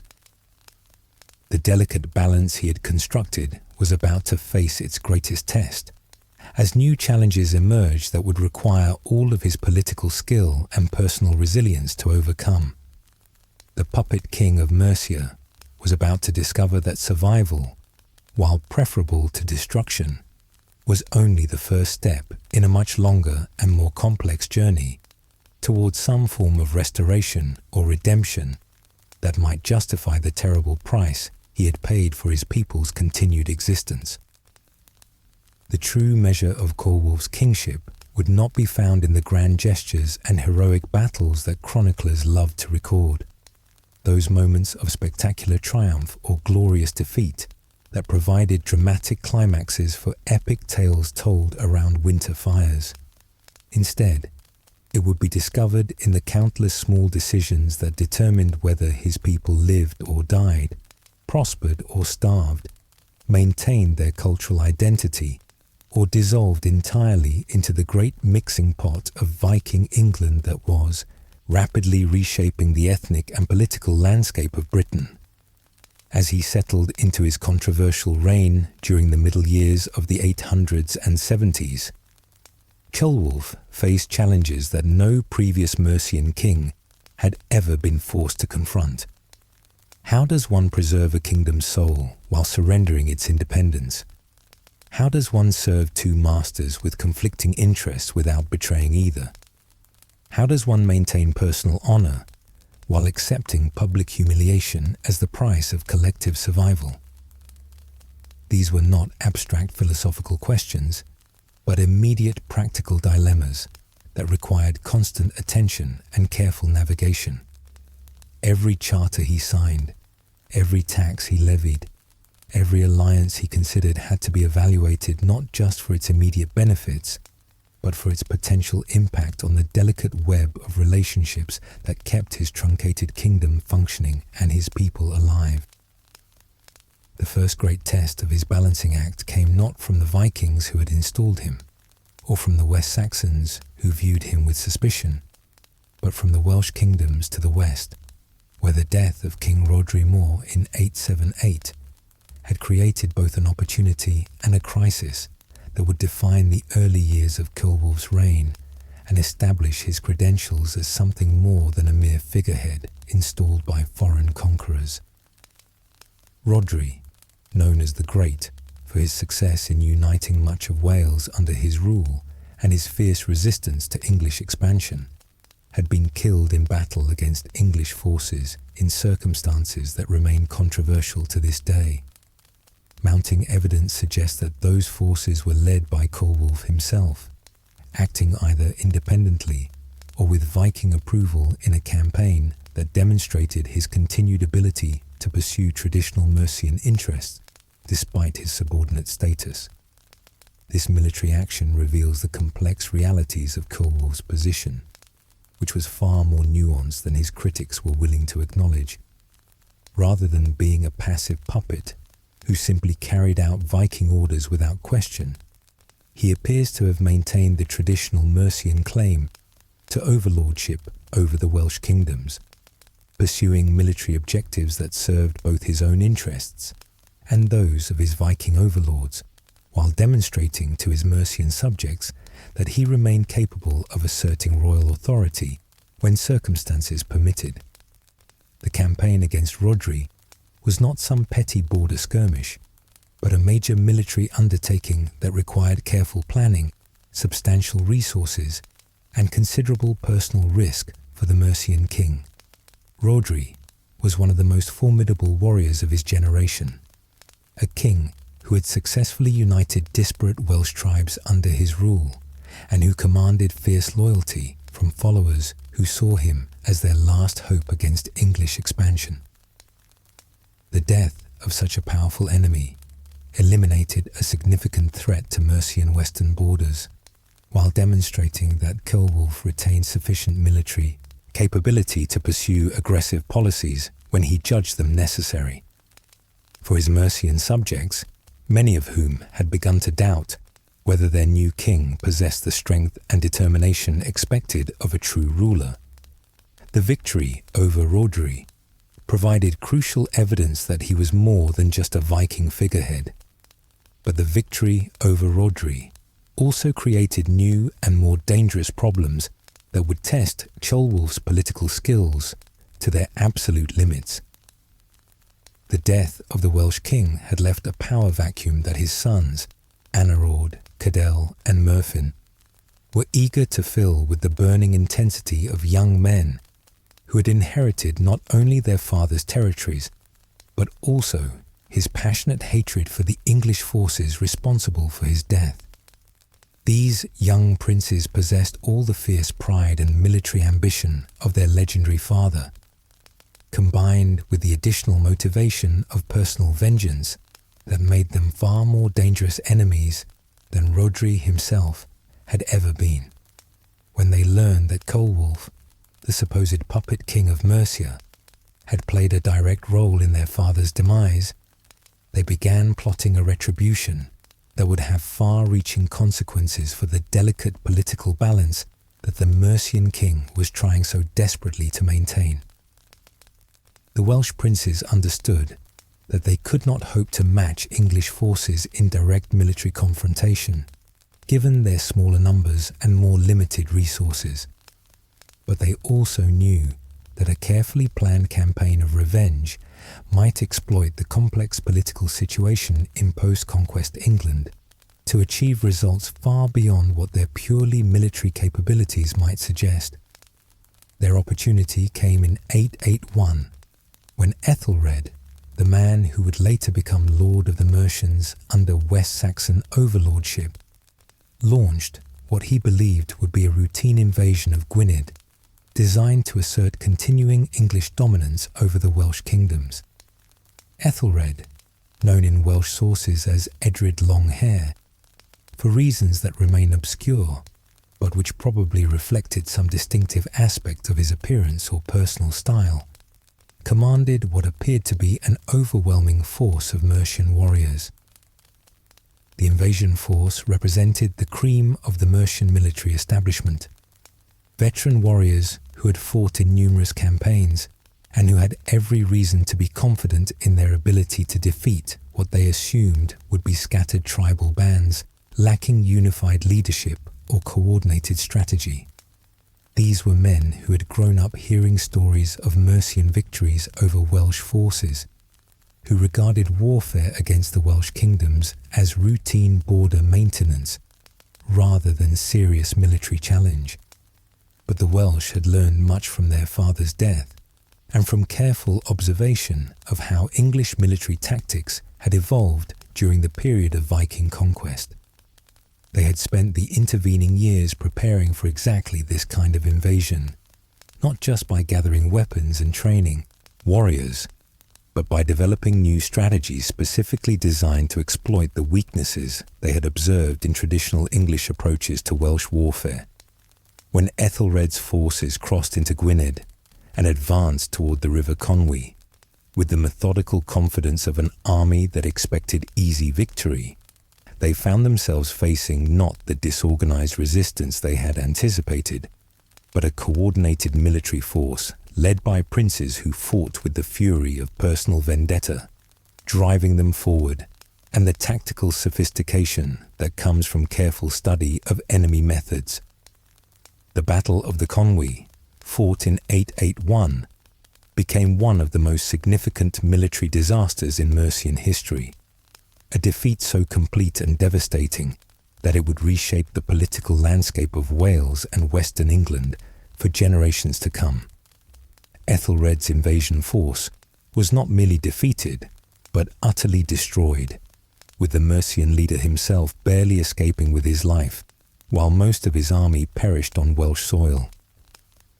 Welsh chroniclers describe the victory with obvious satisfaction as revenge by God for Rhodri, emphasizing the divine justice they saw in the downfall of those who had killed their beloved king.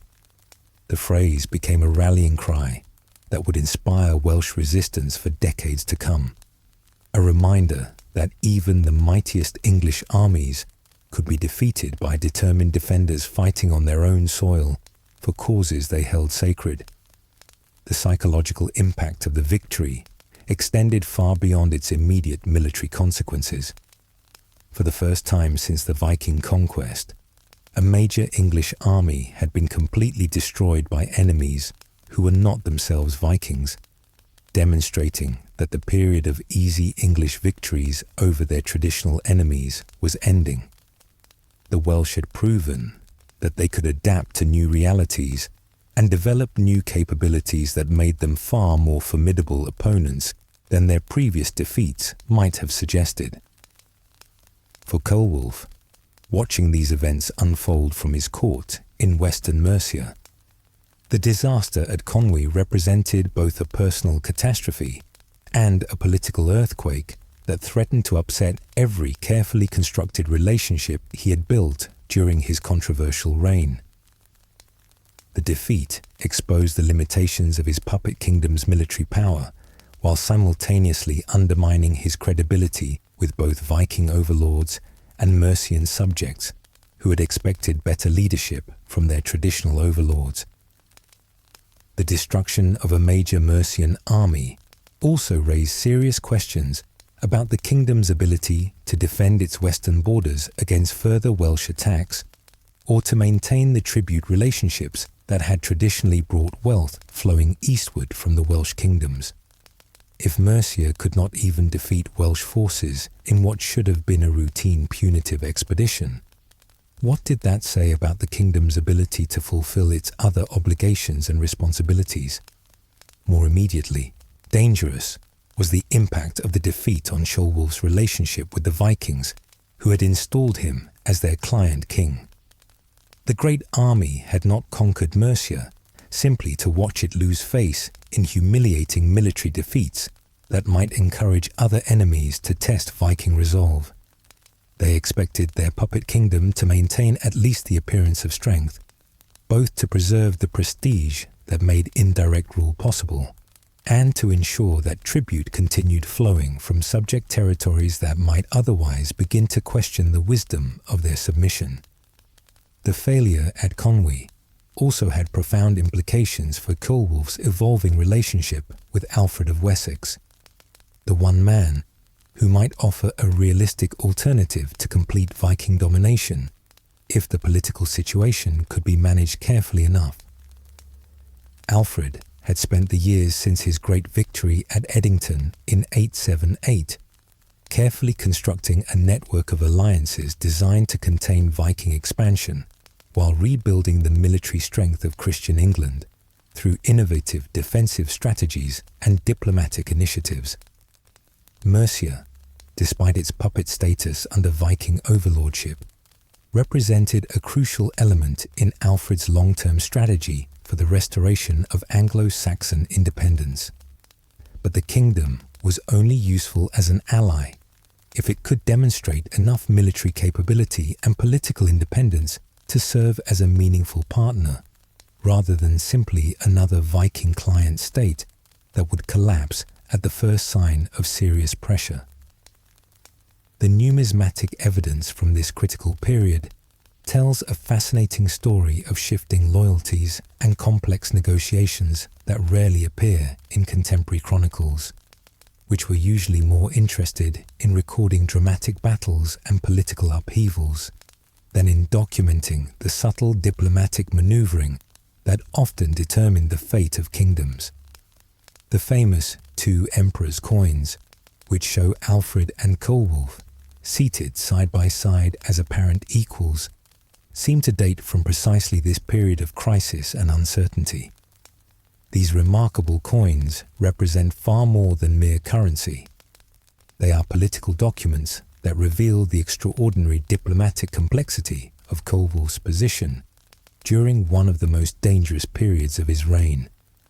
By appearing alongside Alfred as an equal partner in what appears to be some form of alliance or mutual recognition pact, Ceolwulf was asserting a claim to legitimate royal authority that went far beyond what his Viking overlords had intended to grant him when they installed him as their puppet.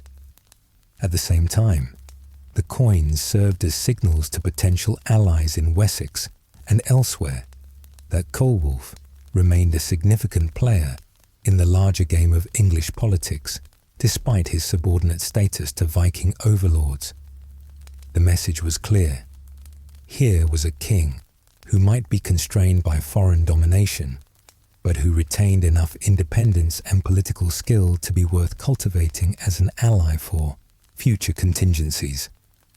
The cross and lozenge pennies that appeared during the same period show an even more complex and intriguing picture of Ceolwulf's diplomatic activities. These coins, minted in London under what appears to have been some form of joint Mercian West Saxon authority, suggest that the Mercian king had managed to secure a degree of shared control over this crucial commercial centre that served as the economic heart of southern England. London's strategic importance as a trading hub and gateway to continental commerce made any influence there enormously valuable for a king trying to rebuild his kingdom's economic base after the devastation of Viking conquest.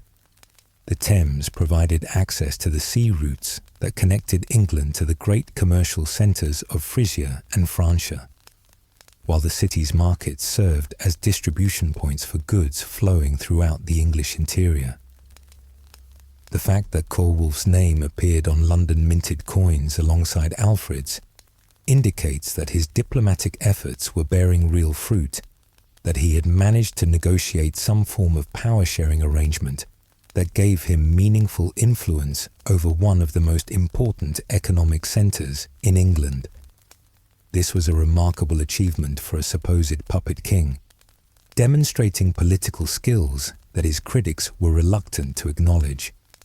But perhaps the most revealing aspect of these monetary arrangements was their temporary nature, which suggests that whatever agreements Ceolwulf had negotiated proved difficult to sustain over time. The coins that show him working closely with Alfred were issued for only a brief period, before being replaced by currency that emphasized Alfred's sole authority over London and its commercial networks. This shift in the numismatic record suggests that Ceolwulf's carefully constructed diplomatic arrangements came under pressure from forces that ultimately proved too strong to resist. The most likely explanation is that his Viking overlords became suspicious of his growing independence and forced him to withdraw from arrangements that appeared to conflict too obviously with his obligations as their client king. The challenge that Ceolwulf faced was fundamentally impossible to resolve in any permanent or completely satisfactory way. Every step he took toward greater independence risked provoking his Viking masters, who had not installed him to pursue his own foreign policy or to build alliances that might eventually be turned against their interests.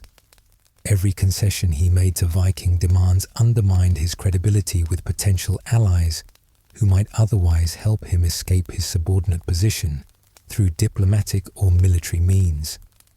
Every military failure, like the disaster at Conwy, weakened his standing with his own subjects, who looked to their king for protection and leadership, even under the most adverse circumstances. Every display of weakness encouraged his enemies to test his resolve further, while every show of strength risked triggering the very confrontations he was trying to avoid.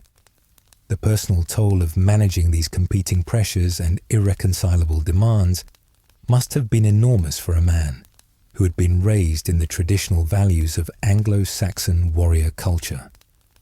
Contemporary sources, limited though they are, suggest a ruler under constant strain, forced to make decisions that contradicted every instinct of royal pride and ancestral honour that had been drummed into him since childhood.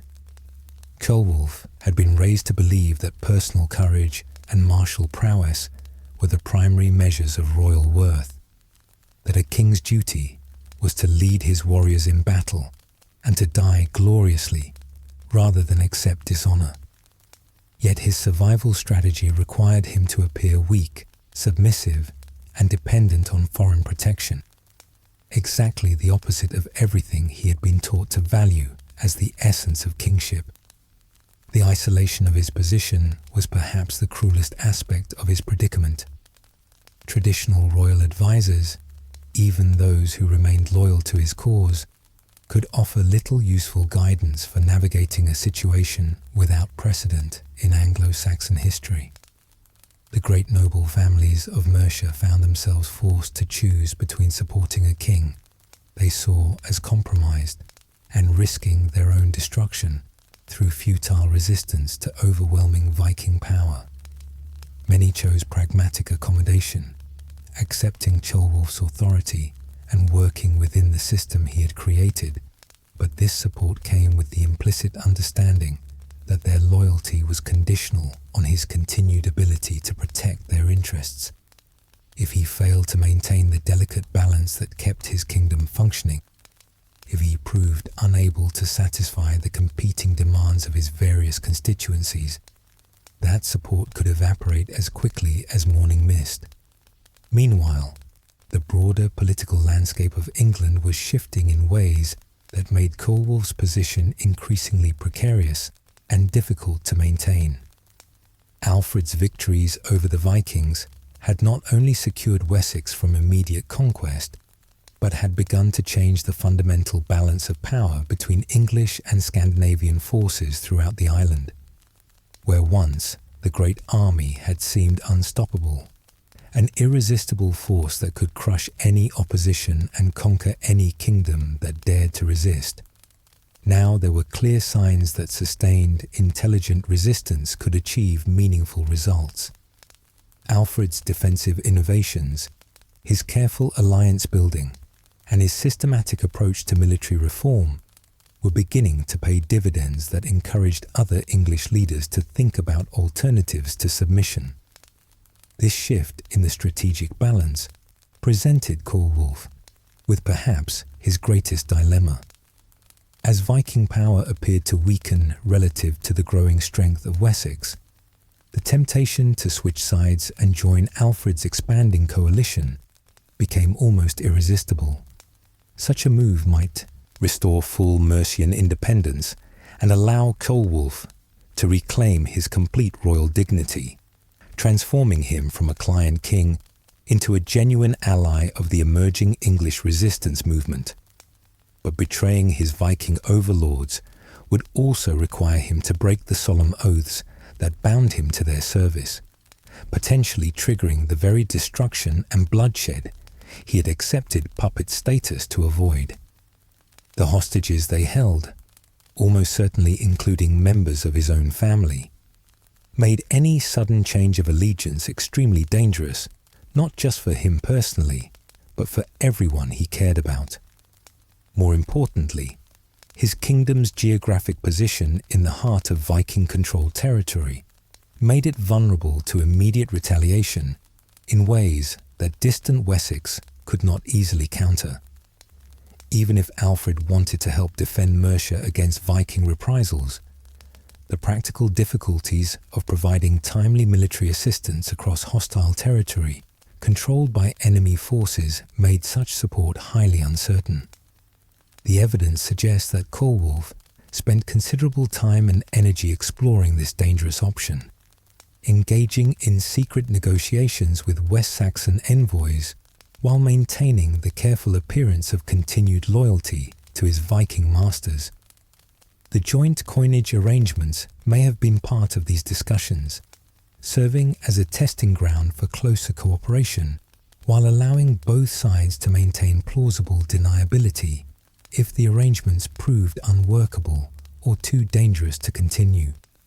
But ultimately, Ceolwulf appears to have concluded that the risks of betraying his Viking overlords outweighed the potential benefits of joining Alfred's coalition, at least under the circumstances that existed during the later 800s and 70s. The geographic realities of his situation, the vulnerability of his people to immediate retaliation, and the uncertainty of West Saxon support in a crisis all argued for continued caution rather than dramatic gestures that might bring temporary glory but permanent disaster. Instead of choosing open rebellion or complete submission, Ceolwulf opted for a more gradual approach that sought to build his independence slowly, while avoiding any sudden moves that might provoke violent Viking intervention. This strategy required extraordinary patience and political skill, as every small step toward freedom had to be carefully calibrated to avoid triggering responses that could destroy everything he was trying to achieve. The results of this cautious approach were mixed but ultimately significant for the long-term survival of Mercian identity and institutions. By the end of the 870s, Ceolwulf had managed to establish what amounted to a semi-independent kingdom in western Mercia, maintaining most of the traditional functions of royal government while continuing to pay tribute to his Viking overlords and to provide military service when specifically requested. His charters from this period show him granting privileges to religious houses, mediating disputes between nobles, and even issuing his own currency. All signs of a ruler who had carved out meaningful autonomy within the constraints of his subordinate position. The great monasteries of Worcester and Gloucester continued to function as centers of learning and culture, preserving the intellectual traditions that had made Mercia famous throughout Europe. More importantly, for the long-term future of his people, he had managed to preserve the continuity of Mercian identity through the most dangerous period in the kingdom's long history. The administrative structures that governed everything from tax collection to legal proceedings remained largely intact, ensuring that when full independence eventually returned, there would be institutions capable of resuming normal government without the chaos that often accompanied the restoration of conquered territories. Perhaps most significantly, Ceolwulf had managed to keep his people alive and relatively prosperous during a period when other regions of England were experiencing devastating population losses and economic collapse. Unlike East Anglia, where Viking conquest had resulted in widespread destruction and the displacement of much of the native population, Western Mercia, under Ceolwulf's rule, maintained most of its social and economic structures intact. Farmers continued to work their fields using traditional methods and growing traditional crops. Merchants continued to trade in established markets using familiar currencies and commercial practices, and nobles continued to hold their estates under the protection of recognized law.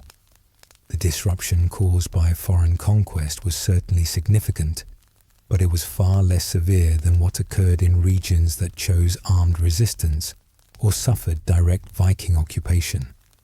This achievement, however, came at enormous personal cost to Ceolwulf himself and continued to complicate his historical reputation in ways that would persist long after his death.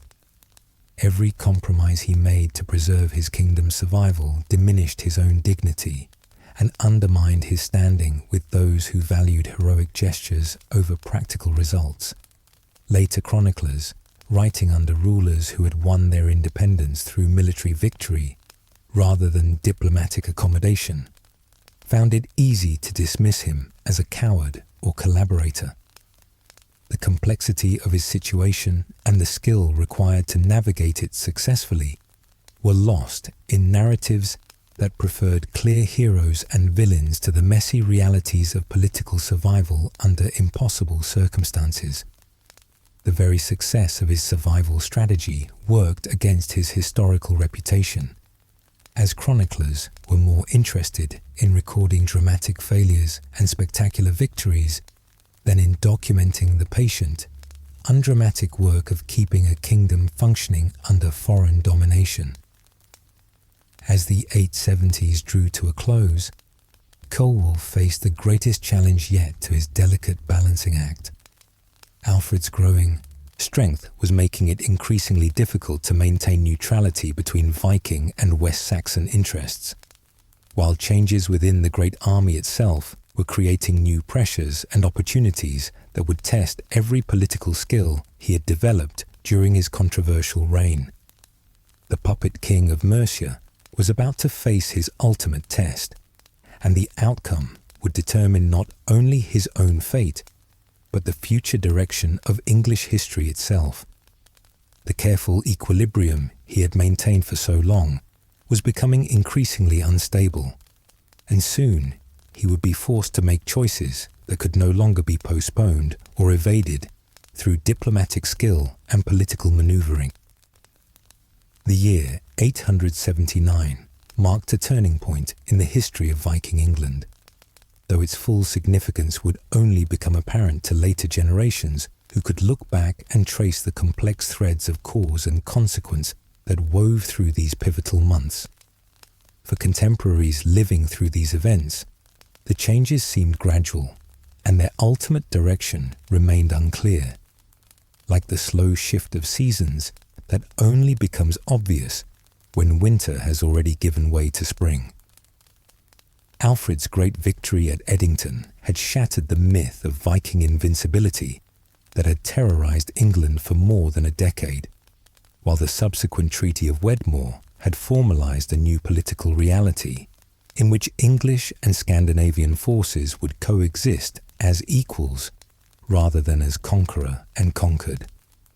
The age of easy Viking victories was ending, replaced by a more complex era of negotiated boundaries and contested territories where survival would depend more on political skill than purely military strength.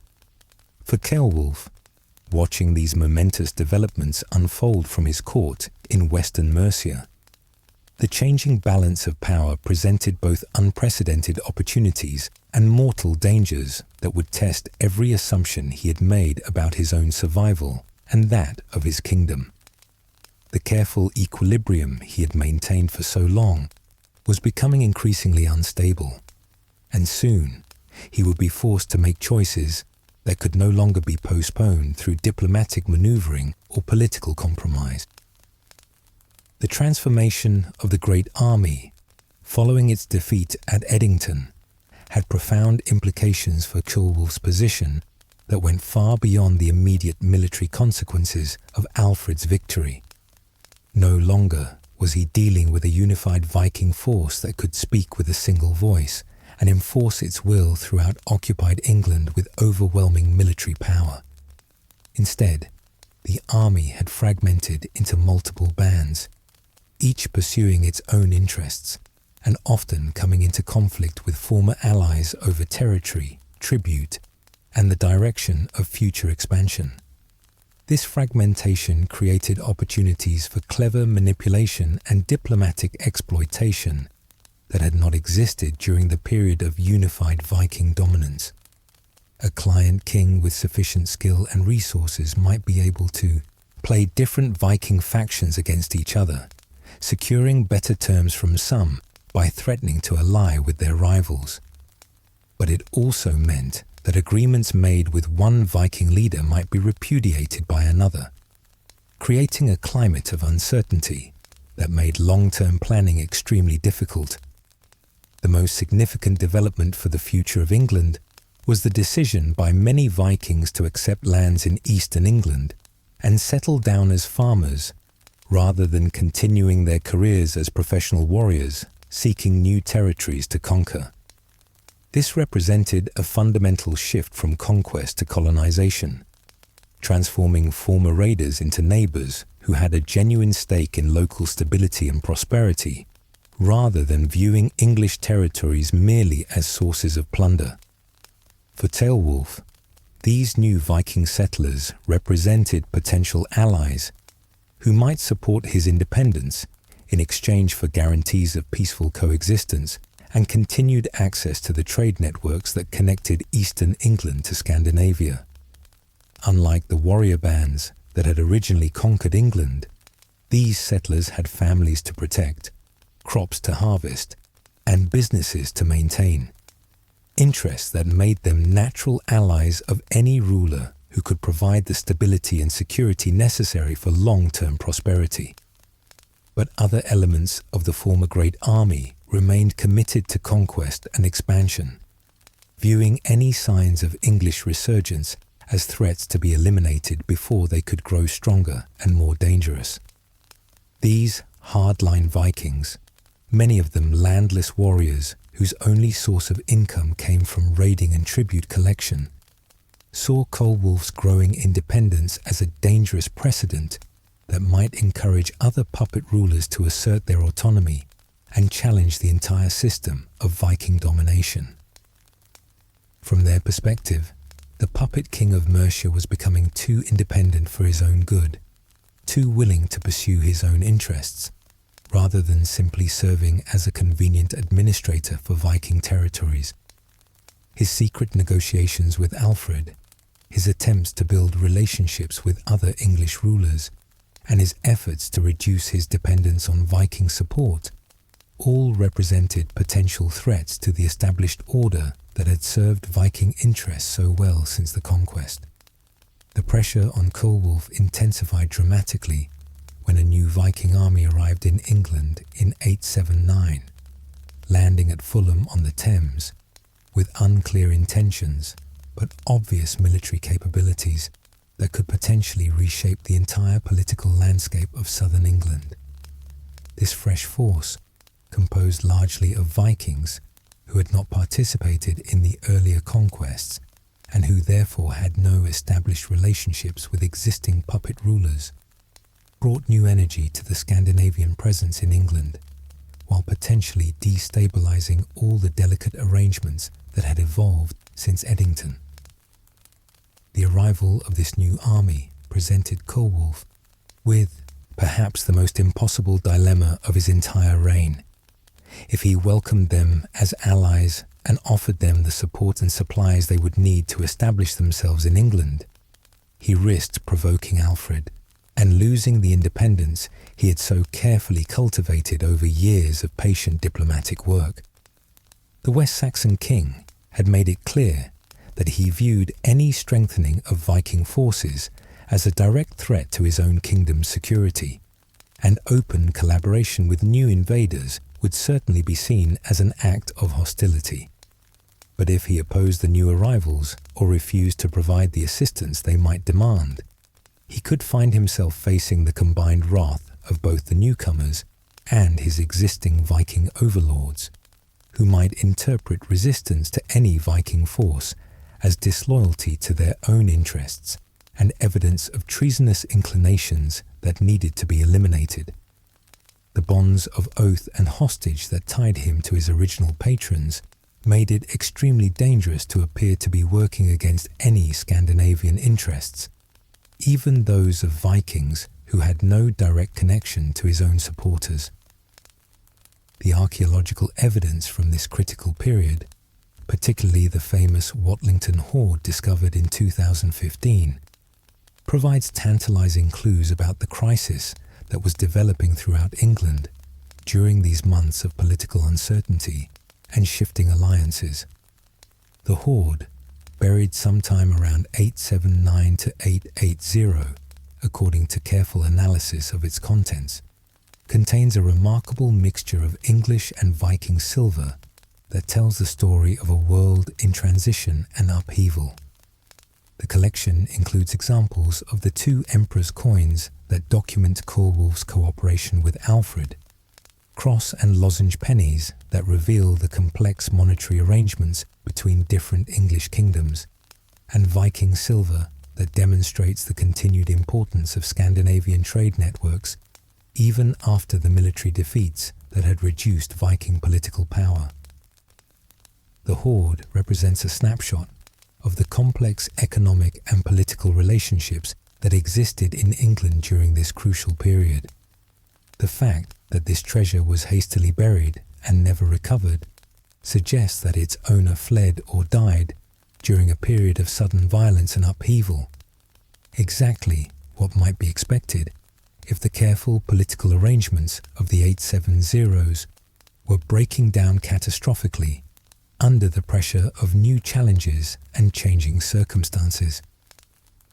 The burial of such valuable items indicates desperation and fear, the kind of crisis that forces people to choose between their wealth and their lives.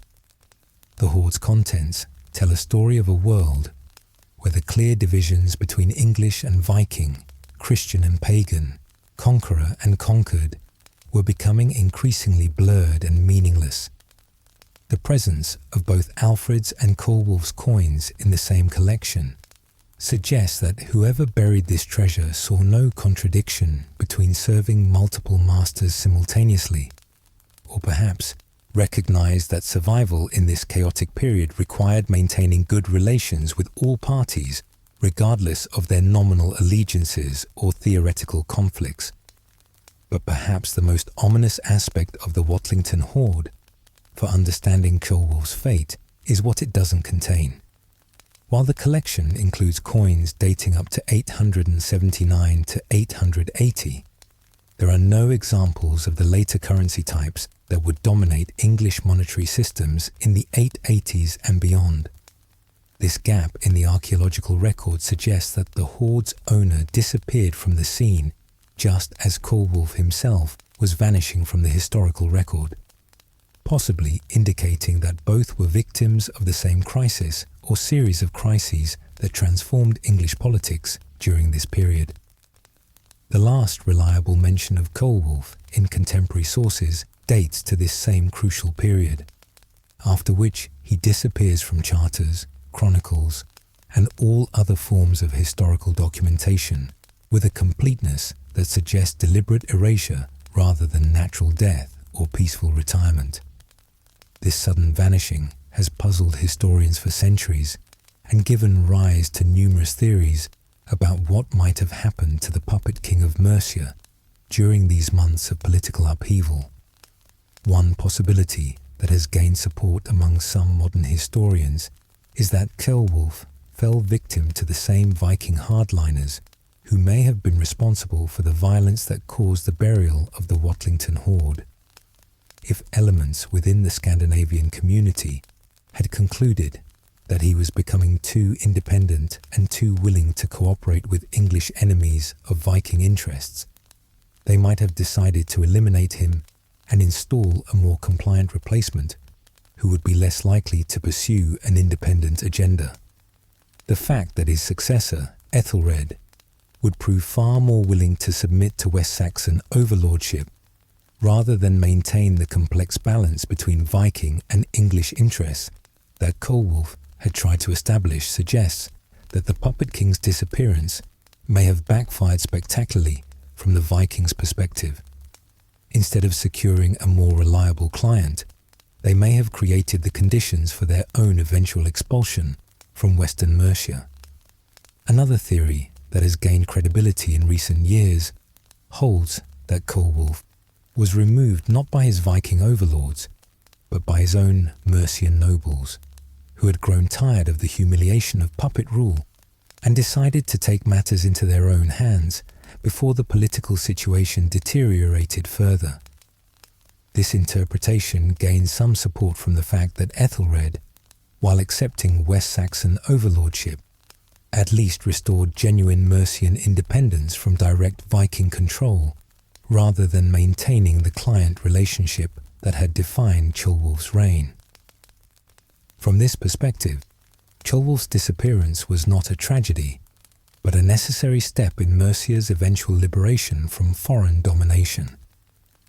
The Mercian nobility, according to this theory, had concluded that their kingdom's survival required a more dramatic break with the past, even if it meant accepting a new form of subordination to Wessex, rather than continuing the degrading puppet relationship with Viking overlords. A third possibility, perhaps the most intriguing, and in some ways the most tragic, is that Ceolwulf voluntarily abdicated and disappeared into obscurity, recognizing that his usefulness as a puppet king had come to an end, and that his continued presence would only destabilize the evolving political situation in ways that might harm the people he had worked so hard to protect. Medieval sources contain numerous examples of rulers who chose exile or monastic retirement, rather than face the complexities of changing circumstances that made their continued reign impossible or counterproductive. Ceolwulf might have concluded that such a course offered the best hope for his personal survival, while allowing his kingdom to pursue new relationships that might serve its interests better than the arrangement he had originally negotiated.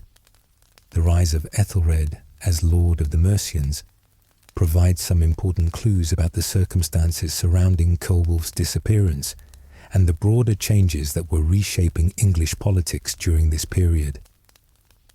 Unlike his predecessor, Ethelred moved quickly to establish close ties with Alfred of Wessex, eventually marrying the West Saxon king's daughter, Ethelfled, in a union that symbolized Mercia's dramatic new orientation away from Viking alliance and toward integration with the emerging English resistance movement.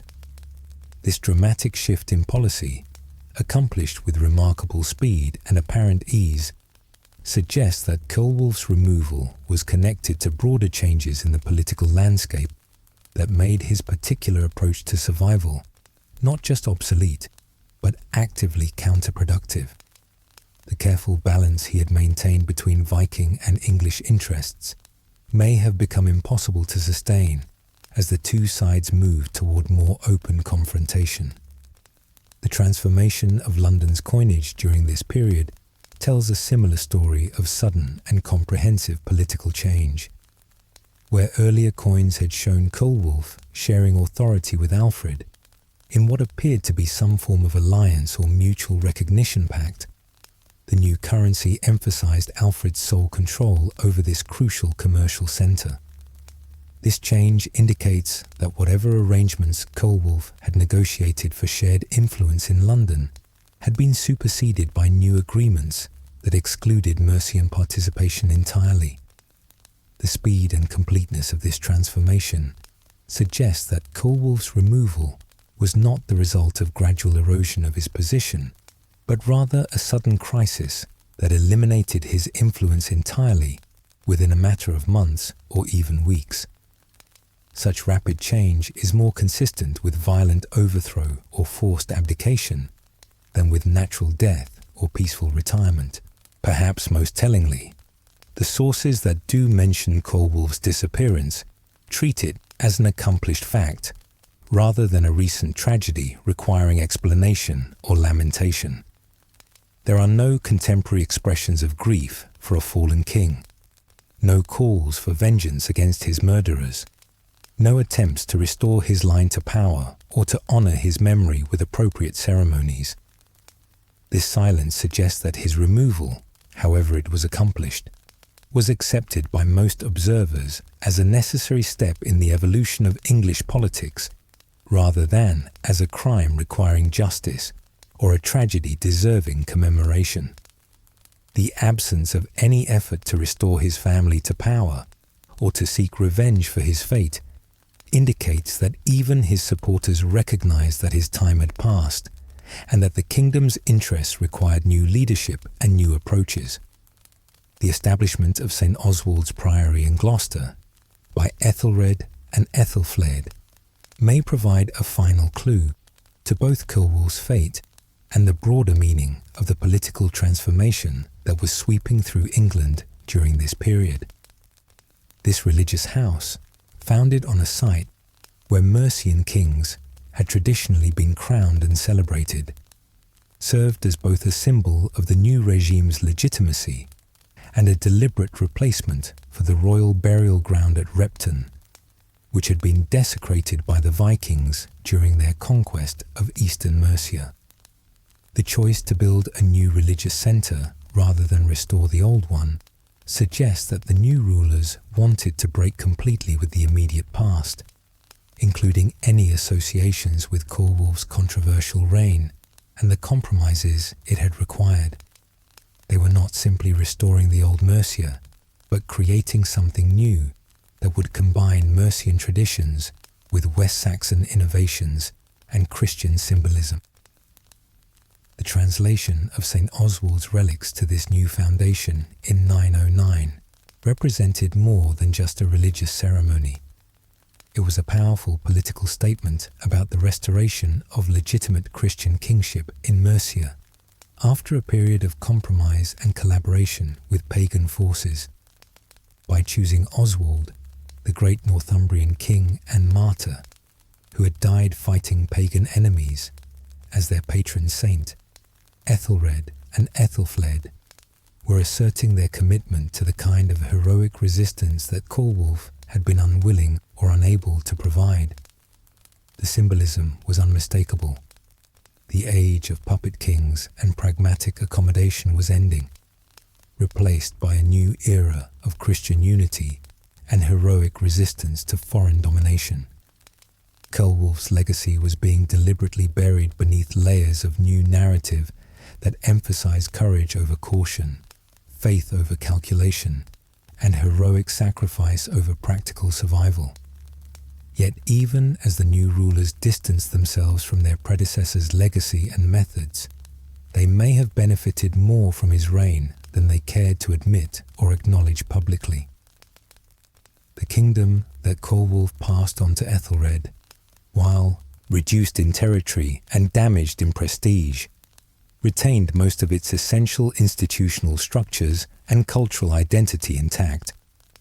The great monasteries continued to function as centers of learning and religious life, preserving the intellectual traditions that had made Mercia famous throughout Europe. The administrative systems that governed everything from tax collection to legal proceedings remained largely operational, ensuring continuity of government during the transition to new leadership. Most importantly, the population had survived the Viking onslaught largely unharmed, maintaining the human foundation upon which any restoration would have to be built. These achievements, however unheroic in their execution, and however embarrassing to later champions of heroic resistance, provided the essential foundation upon which Ethelred and Ethelfled would build their eventual success in driving the Vikings from western Mercia and restoring the kingdom's independence. Without the institutional continuity and population preservation that Ceolwulf's reign had provided, the later liberation might not have been possible, or might have proved far more costly in human and cultural terms. The historical judgment of Ceolwulf's reign has been complicated by the fact that virtually all surviving sources were written by or for his successors, who had obvious incentives to minimize his achievements while emphasizing his failures and the supposed necessity of replacing him with more heroic leadership. The Anglo-Saxon Chronicle, compiled under West Saxon patronage, portrays him as a Viking puppet whose submission enabled the very occupation that later kings fought heroically to end. Later Mercian sources, written under the patronage of Ethelred and Ethelfled's descendants, focus on the heroic restoration of the kingdom, while glossing over the difficult transitional period that made that restoration possible. These accounts naturally emphasize the drama and glory of liberation, while ignoring the patient work of survival that preceded it. Modern historians have begun to reassess Ceolwulf's legacy with greater nuance and sympathy, recognizing that survival in impossible circumstances might require strategies that would be inappropriate under normal conditions. The preservation of Mercian identity through the darkest period in the kingdom's history was no small achievement, even if it was accomplished through methods that traditionalists found distasteful and compromising. In an age when other kingdoms were completely destroyed by Viking conquest, when entire populations were displaced or slaughtered, when ancient cultural traditions were obliterated forever, Ceolwulf's willingness to accept humiliation in exchange for survival may have been the most courageous choice available to him. The preservation of his people's lives, their institutions, and their cultural identity required a different kind of bravery than the battlefield heroism celebrated in epic poems, the quiet courage of enduring shame for the greater good. The numismatic evidence that has emerged in recent decades has been particularly important in rehabilitating Ceolwulf's reputation and providing a more balanced understanding of his reign. The coins that show him cooperating with Alfred suggest a leader who was actively working to position his kingdom for eventual independence, rather than simply accepting permanent subjugation as the inevitable price of Viking protection. The sophisticated diplomatic arrangements revealed by the two emperors' pennies and cross and lozenge types indicate a level of political skill and strategic thinking that contradicts the simple puppet narrative promoted by his critics. These coins demonstrate that Ceolwulf was capable of complex negotiations and long-term planning, that he understood the changing political landscape and was working to adapt his kingdom's position accordingly. The fact that these monetary arrangements were temporary and eventually abandoned does not diminish their significance as evidence of Ceolwulf's political sophistication and his genuine efforts to secure better terms for his kingdom. The failure of these initiatives may have been due to factors beyond his control: changing Viking attitudes, Alfred's evolving strategy, or the arrival of new players who disrupted existing arrangements, rather than any lack of skill or commitment on his part.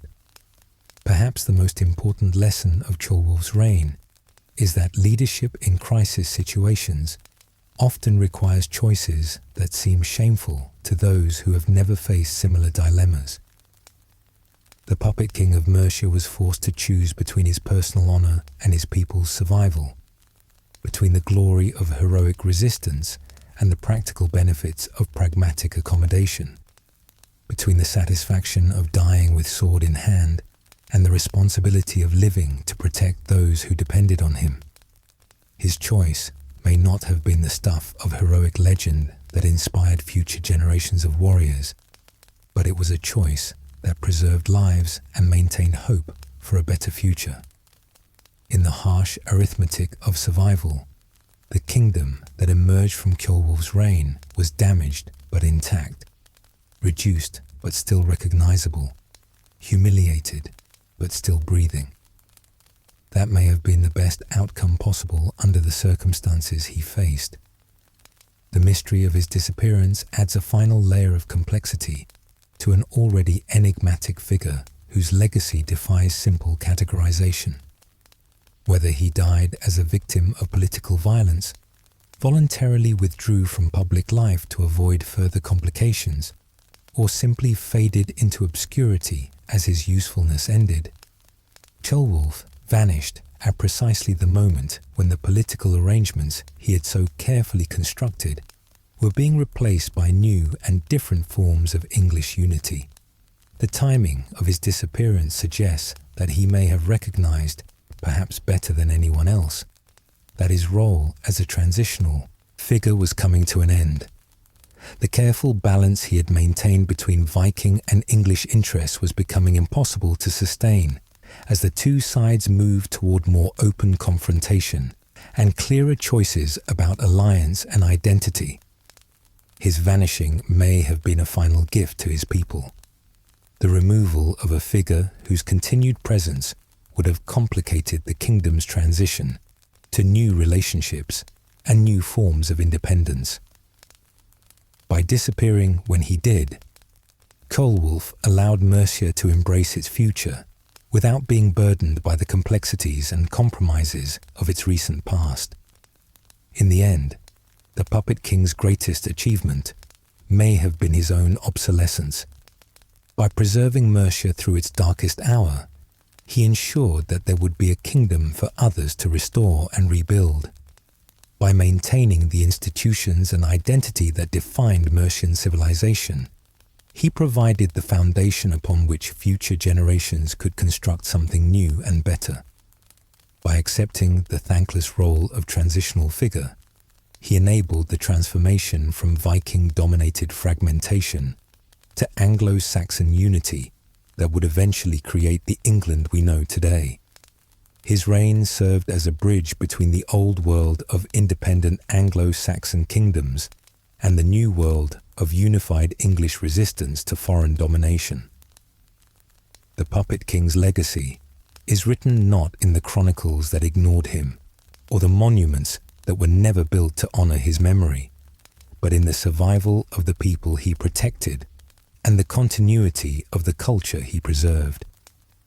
Every Mercian who lived to see the restoration of independence, every monastery that continued to function during the dark years, every legal tradition that survived the transition from freedom to subjugation and back to freedom again.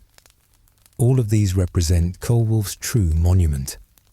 His story reminds us that history's most important contributions are not always its most visible ones, that the greatest service leaders can provide is sometimes to be forgotten rather than celebrated, and that preservation can require just as much courage as destruction. In choosing survival over glory, accommodation over resistance, and life over honor, Ceolwulf made choices that may have saved his kingdom and his people, even if they could not save his own reputation. The vanishing king left behind no great battles to commemorate, no stirring speeches to remember, no heroic gestures to inspire future generations. But he left something perhaps more valuable: a living people, intact institutions, and a cultural identity that had weathered the storm of foreign conquest and emerged, battered but unbroken, ready to reclaim its place in the broader story of English civilization. As we reach the end of our journey through Ceolwulf's complex and controversial reign, we are left with questions that have no easy answers. Was he a hero who saved his people through pragmatic leadership, or a coward who betrayed his responsibilities for personal survival? Was his reign a necessary bridge between independence and restoration, or a shameful interlude that delayed inevitable resistance? Perhaps the answer is that he was neither hero nor villain, but something more complex and more human. A leader who faced impossible choices and tried to find a path between competing disasters. His story challenges our assumptions about courage and cowardice, honor and pragmatism, success and failure in ways that remain relevant more than 1,000 years after his mysterious disappearance.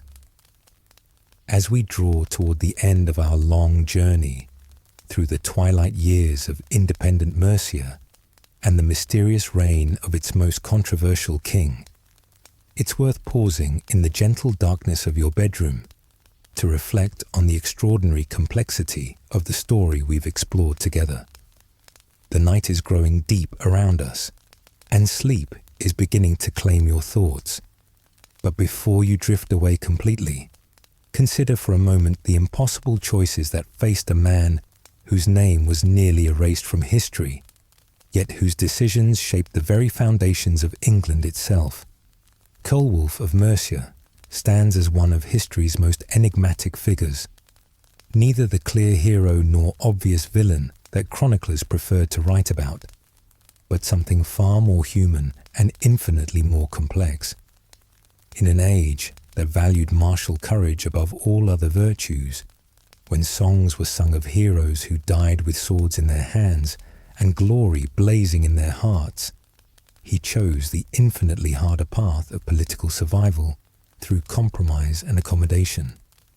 When his contemporaries might have died gloriously in hopeless battles that would have been remembered in epic poems for 1,000 years, he lived pragmatically through humiliating compromises that chroniclers preferred to forget or distort.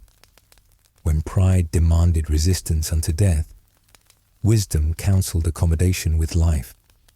When honor called for the spectacular gesture that would have meant destruction for thousands of innocent people, pragmatism whispered of survival through submission.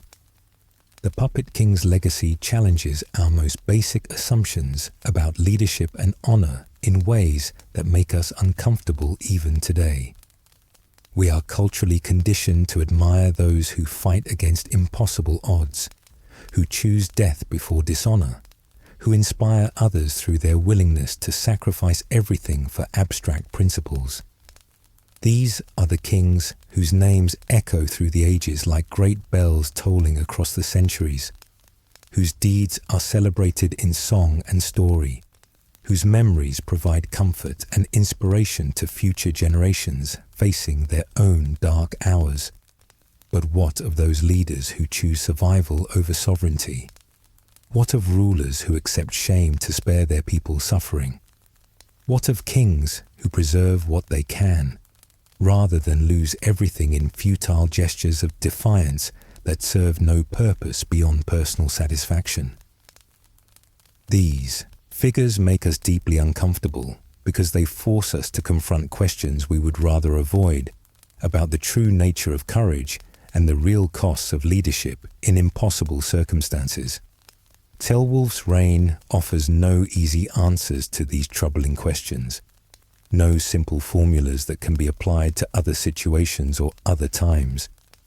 His submission to Viking authority preserved thousands of lives and maintained the continuity of Mercian civilization through its darkest period, allowing ancient traditions to survive when they might otherwise have been completely obliterated. His willingness to accept personal humiliation prevented the total destruction that befell other kingdoms who chose heroic resistance over pragmatic accommodation. His patient political maneuvering created the stable foundation upon which his successors would eventually build a restored and independent Mercia, providing the institutional continuity and cultural preservation that made later liberation possible. Without the groundwork he laid during years of careful compromise and calculated submission, the heroic achievements of Ethelred and Ethelflaed might never have been possible. Yet these remarkable achievements came at a price that went far beyond personal dignity or individual reputation. Every compromise Ceolwulf made diminished the independence his crown was meant to protect and defend. Every concession to Viking demands weakened the sovereignty that defined what it meant to be a king in the Anglo-Saxon world. Every pragmatic decision moved Mercia further from the proud independence that had characterized the kingdom for 3 magnificent centuries.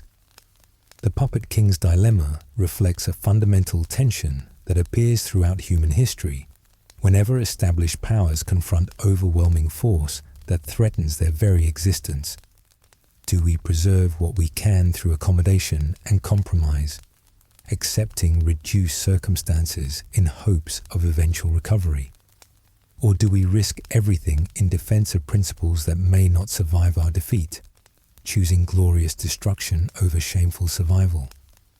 These questions have no universal answers because the circumstances that create them are always unique, shaped by factors that can never be perfectly replicated or fully understood by those who were not present to experience them.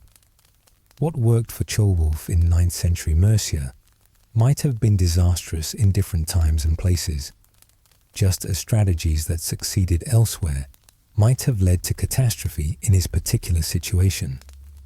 What seems cowardly from the comfortable distance of historical retrospection might have been the wisest possible choice given the information and options available to decision makers in the moment of crisis. What appears to be collaboration with enemies might actually represent the most effective form of resistance available under the circumstances, a way of preserving strength for future opportunities while avoiding immediate annihilation. Perhaps the most remarkable aspect of Ceolwulf's story is how completely it was erased by subsequent generations who found his example inconvenient or embarrassing. The chroniclers who recorded the deeds of kings found little to celebrate in a reign characterized by compromise rather than conquest, survival rather than glory, pragmatism rather than heroism. The very qualities that made his reign successful in preserving life and maintaining hope made it unsuitable for the kind of inspiring narratives that chroniclers preferred to create. The West Saxon scribes who compiled the Anglo-Saxon Chronicle had obvious political incentives to minimize the achievements of a king whose methods differed so dramatically from those of their own patrons. It served their purposes to portray Ceolwulf as a mere Viking puppet whose collaboration enabled the very occupation that their heroes had fought to end, creating a narrative that justified West Saxon supremacy while delegitimizing alternative approaches to the Viking crisis. Even later Mercian sources, written under the patronage of the noble families who eventually restored the kingdom's independence, preferred to emphasize the heroic resistance of Ethelred and Ethelflaed, rather than acknowledge the thankless transitional leadership that had made their success possible. It was emotionally and politically easier to celebrate those who had liberated Mercia than to grapple with the complex realities of how the kingdom had been preserved during its captivity. This systematic erasure of Ceolwulf from historical memory reflects broader patterns in how societies choose to remember their past. We naturally prefer narratives that confirm our values and inspire our children to stories that complicate our understanding and challenge our assumptions. Heroes who fit our expectations receive monuments and holidays and places in our collective memory.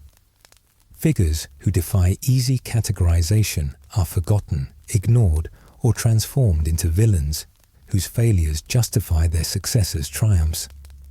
But the recent rediscovery of Ceolwulf through archaeological evidence, particularly the remarkable Watlington hoard and its extraordinary collection of 2 emperors' coins, suggests that historical truth has a way of resurfacing despite the best efforts of those who would suppress or distort it. The physical evidence of his cooperation with Alfred, his continued assertion of royal authority, and his sophisticated approach to international diplomacy paints a picture of a ruler far more complex and capable than the chronicles would have us believe.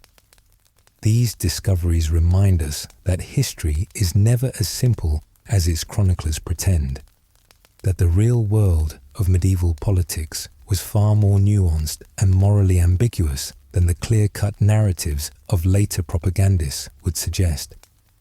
The puppet king of Mercia was neither the craven collaborator described by his enemies, nor the forgotten hero that some modern historians have tried to create.